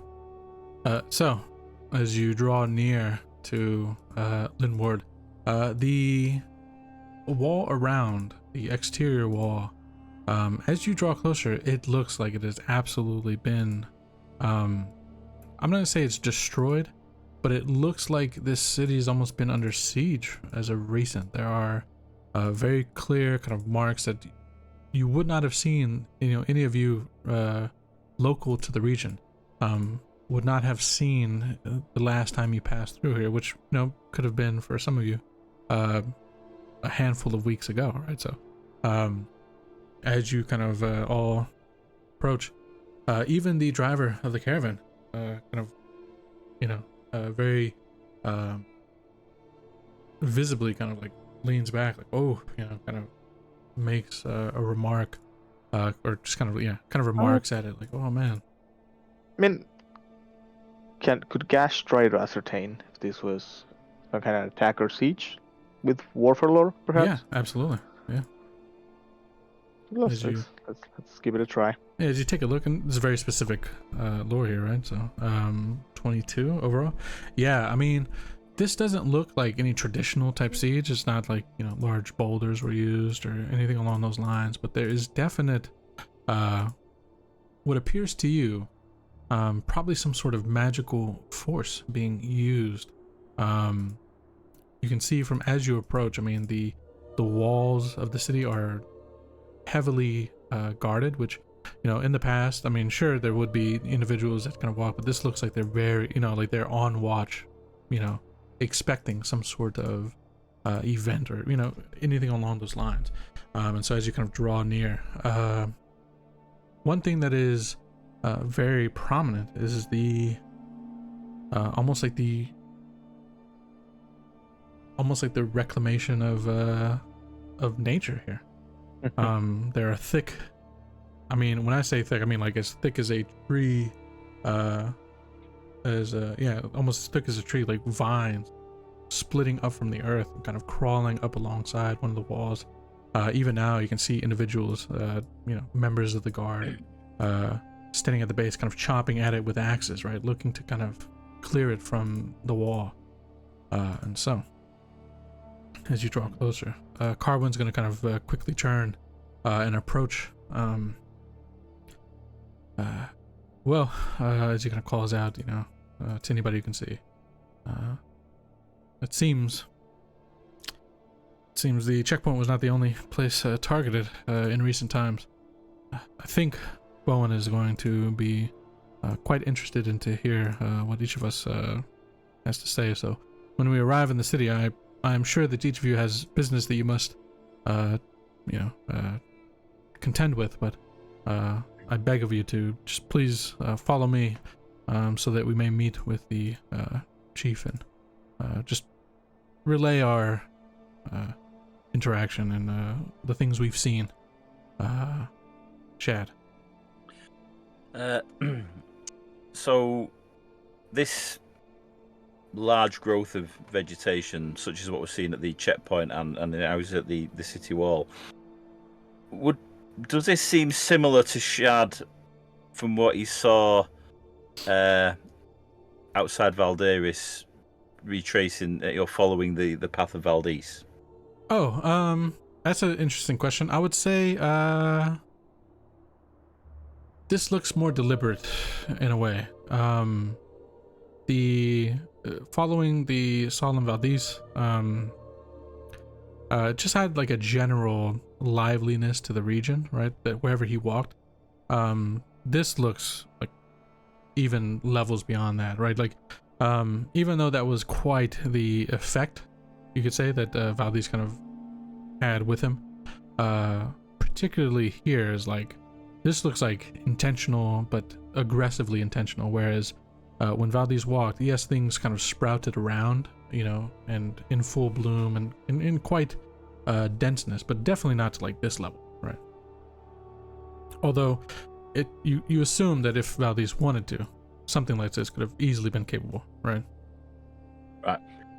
But I've got I've got suspicions, but I don't know if Shad would have suspicions.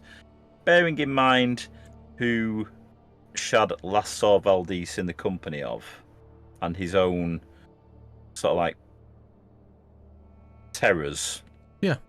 Would Shad put 2 and 2 together and come up with 4 or possibly 5 from seeing this, seeing what Valdez has done, and seeing the person that Valdez was traveling with at that time?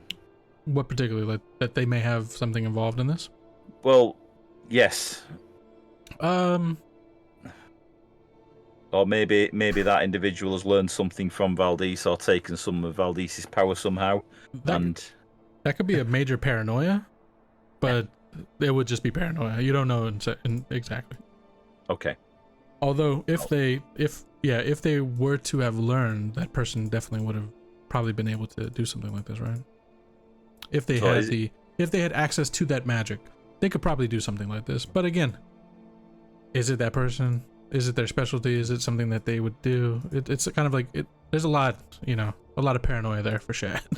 Okay, we'll call that Shad paranoia. Yeah, but Gash, kind of jumping back. One thing I'll say that you see in that warfare check, especially,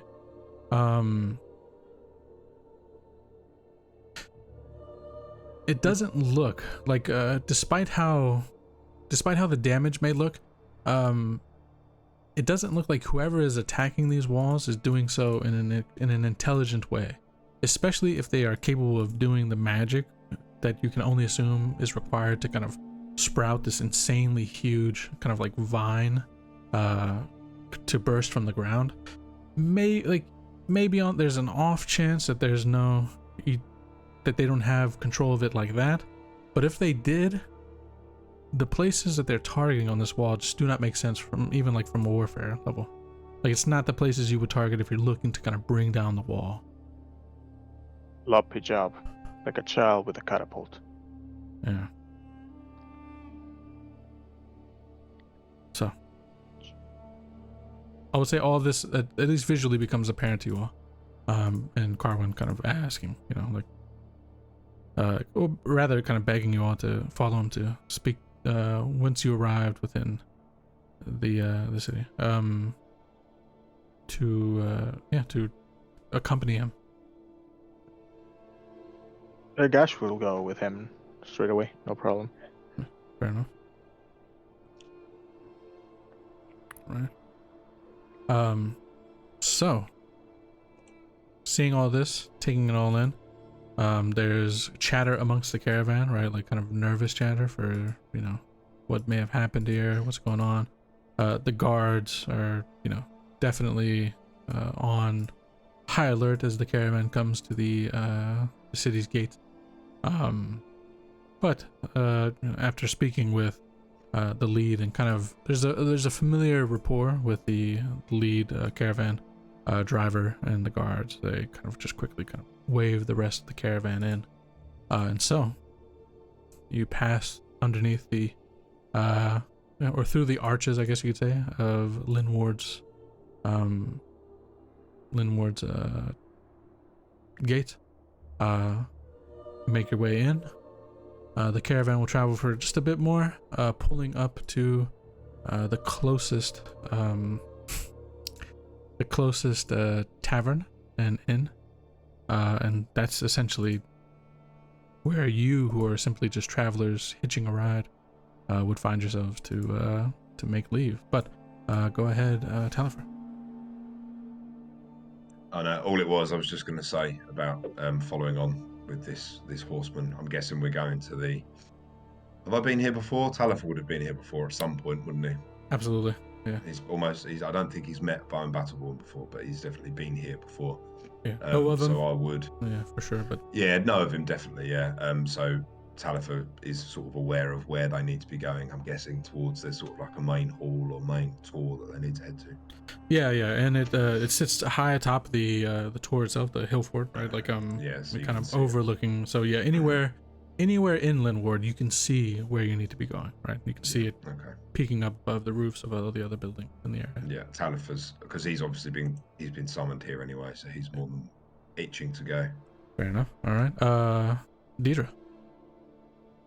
Yeah, Gash, if what you're saying is true, maybe it's just about sending a message that someone is capable of doing this and threatening to do more if demands aren't complied with.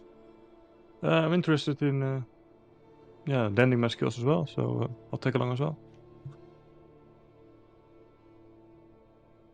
Okay, absolutely. And so you arrive, and you are we drawn or summoned, or some of us just here? Some of you are just here, but because of the actions of the checkpoint, you are, particularly kind of called forward. Carwin is basically just begging you to come and explain what you saw to the chief, who, it seems like this is all quite important too, right? Like getting this information out. So go ahead, Chad. So you want us to go and see the chief just because we help with the big creepy crawly? Is this correct? Yeah, Carwin's like, any additional witness that can provide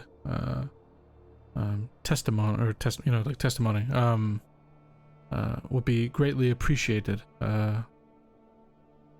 I assume, at least seeing the exterior walls, that this is something that is important of note lately, and so I'm sure that the chief, Bowen, will be quite interested in hearing your perspective and what you saw. Well, okay, very well. I mean, I'm a fairly busy man, but he sounds like an important fellow. Could you just set my mind at ease on one regard, though? He kind of looks confused. What is that then? Will there be snacks? I've been eating bear meat for the past 2 weeks.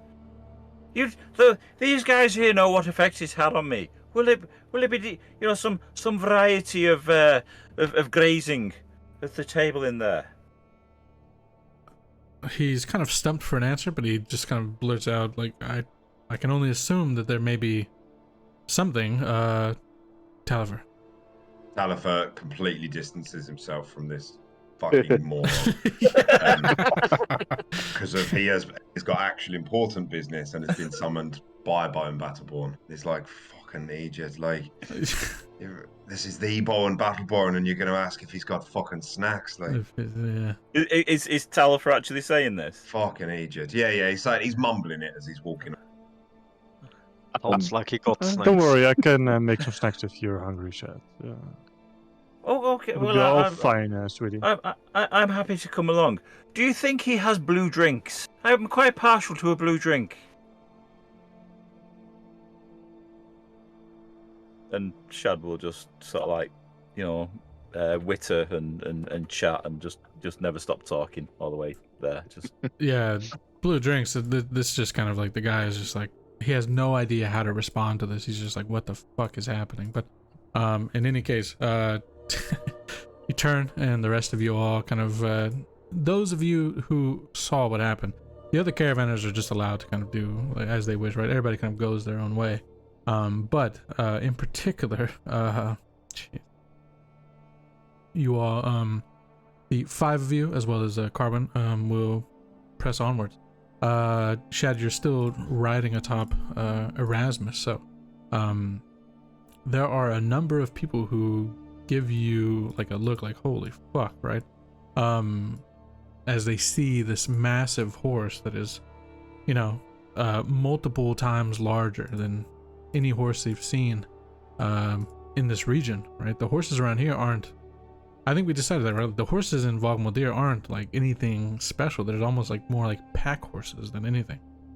Some of them are, they're faster than any human could run, but they're not like anything special as far as... They're more swiftness. smaller, compact, more for rough terrain rather than speed. Yeah. So they've definitely seen horses, just because the warband, the West Wind, right, comes through here often. But the horse that Erasmus is like a is like a whole different beast to these commoners. So there are a lot of people kind of pointing and like what little kids come and like like they're seeing something like mythical, like a mythical beast just strolling down the center road within Lynrid. But in any case, as you continue on, and the top hat and the pipe, this is all just ridiculous. In any case, you approach the it looms over the rest of this area. Seeing Carwin atop the horse as he kind of approaches, he will kind of quickly make hand gestures to the guards at the front, who kind of quickly open up the entranceway, allowing the 6 of you, I guess like 5, 6 total, including Carwin, to pass through. And Carwin will lead quickly over to the side, and kind of look over to you, Shad. These are the finest stables in the city. I think this is the you have no worries here. The stable hands will do an excellent job with tending to the horse. Until you said that, I never had a thought to it. I'm a bit concerned. He's definitely going to be here when I get back. Absolutely. We would not steal from a guest. Come on now. Okay. Erasmus, if anybody tries to lead you out of this enclosure here, you know what to do, don't you? I'm not going to say the word, but you know what to do. Yeah, the horse response from the horse. Yeah, the horse just does the Mr. Ed shit, whatever. Jesus Christ. So you tend to the horse, right? You leave it with the stable hands, who are all kind of, just in complete shock as you see this massive beast. So, and quickly enough, Carwin's, kind of like on a mission, essentially. He just kind of leads you over to the pathway, and it's I would say this one probably has, the hill fort is quite large. The hill that it's set up on top of is definitely much higher than the area around, and I'm gonna say to get up it's probably I think, because of the importance of this location, it's almost like a spiral around to kind of climb up, and there are walls, right, like essentially made to funnel anybody. If there were a siege on the fort itself, right, the only real way to kind of siege it is to just make the pack, go up with enough numbers, and ideally once you get to the top, break through and take the fort, right. And so as you climb up and around, quickly enough, you reach the top, and from there it's a great vantage point for the rest of the city. And I'll say it was as each of you kind of gets there and kind of looks around, only a moment before making your way inside, one thing that's going to be very apparent to you is that you only really saw the wall around Lynrid from that one angle to the main entrance. But as you look around now, you see numerous points across it, all the way wrapping around the city, where it is obvious it's some sort of magical, this deep, dense, thick vine has kind of worked its way through and kind of done some damage to the exterior wall. But again, none of these in any particular tactical location of note. So, with that apparent to you all, you make your way inside the fort of Tor Linward. As you are led in, already standing there, by description, at the very least, you know, Talifer. But the rest of you all see a kind of imposing enough man, long, blonde, almost white hair, the same with the beard that kind of comes down to like a fine point. Yeah, standing there is Bowen Battleborn. He's dressed in full armor, kind of regalia, and he has a number of advisors around him who are all kind of quickly sharing a lot of wild and kind of animated information back and forth to each other. And as you all enter in, you approach, you look to the side, Shad, and there does indeed seem to be some sort of spread of fruits, vegetables, anything you kind of quickly snack on. But from where you stand, you're kind of in the middle of the room, so to do so would be quite obvious as you turn and make your way to to get snacks. But in any case, as you all make your entrance in, Bowen will kind of turn away from one of his advisors, see you all, particularly make note of Carwin, and then kind of step forward, ready to have a conversation with you all. I think this is a good place to pause right now, unfortunately, and pick up with speaking to the chief of Tor Linward, Bowen Battleborn. And that is where we'll pick up next time. So, thank you all. Hope you guys enjoyed. Let me go ahead and sign out on the stream, but I'll be back in just a few moments if you hang around. If not, see you when we see you, etc., etc. But give me a few moments. Okay. Thank you all for hanging out. Hope you enjoyed session 2 of our Monday campaign, Bitter Grudges. One thing to note, or rather, just to kind of give a little bit of information. Yeah, I mean, that hobgoblin encounter, extremely lucky that it landed on that particular player, because if it didn't, I assume as much that, you know, there is no talking, there is only combat, and, you know, everything breaks down. But that one diplomatic opportunity just kind of made it very lucky. I had pre-rolled to see who might get it, and and it just happened to be extremely lucky, and the players decided on the spot. I already had it, you know, it would have been the 4th if they had made the roll. So, you know, it's funny how the dice tell the story in moments like this. In any case, thank you all for watching. Hope you enjoyed. If you'd like to get involved, the best place to be is in the Discord, as has been noted. That is the best place to be, as that is where I reach out first whenever I'm reaching out for games or players in upcoming campaigns and such. That's the recruitment place, the first place. In any case, thank you all. We'll be back on Wednesday to just kind of hang out. I'll be going over some details for a game that we're going to be starting, and I think we'll be starting this week at the very end, kind of tail end of this week going into Monday. A community game of political intrigue and stuff, and it's quite a lot of people playing in it. It's going to be like 20 something total. Bald Squirrel, thank you for the follow. Hope you enjoyed. Hope to see you around. But hope you all have a good day or a good evening, depending on where you are in the world. And we'll see you maybe on Wednesday. If not, we'll see you when we see you. So have a good one, guys. Thank you all. Peace.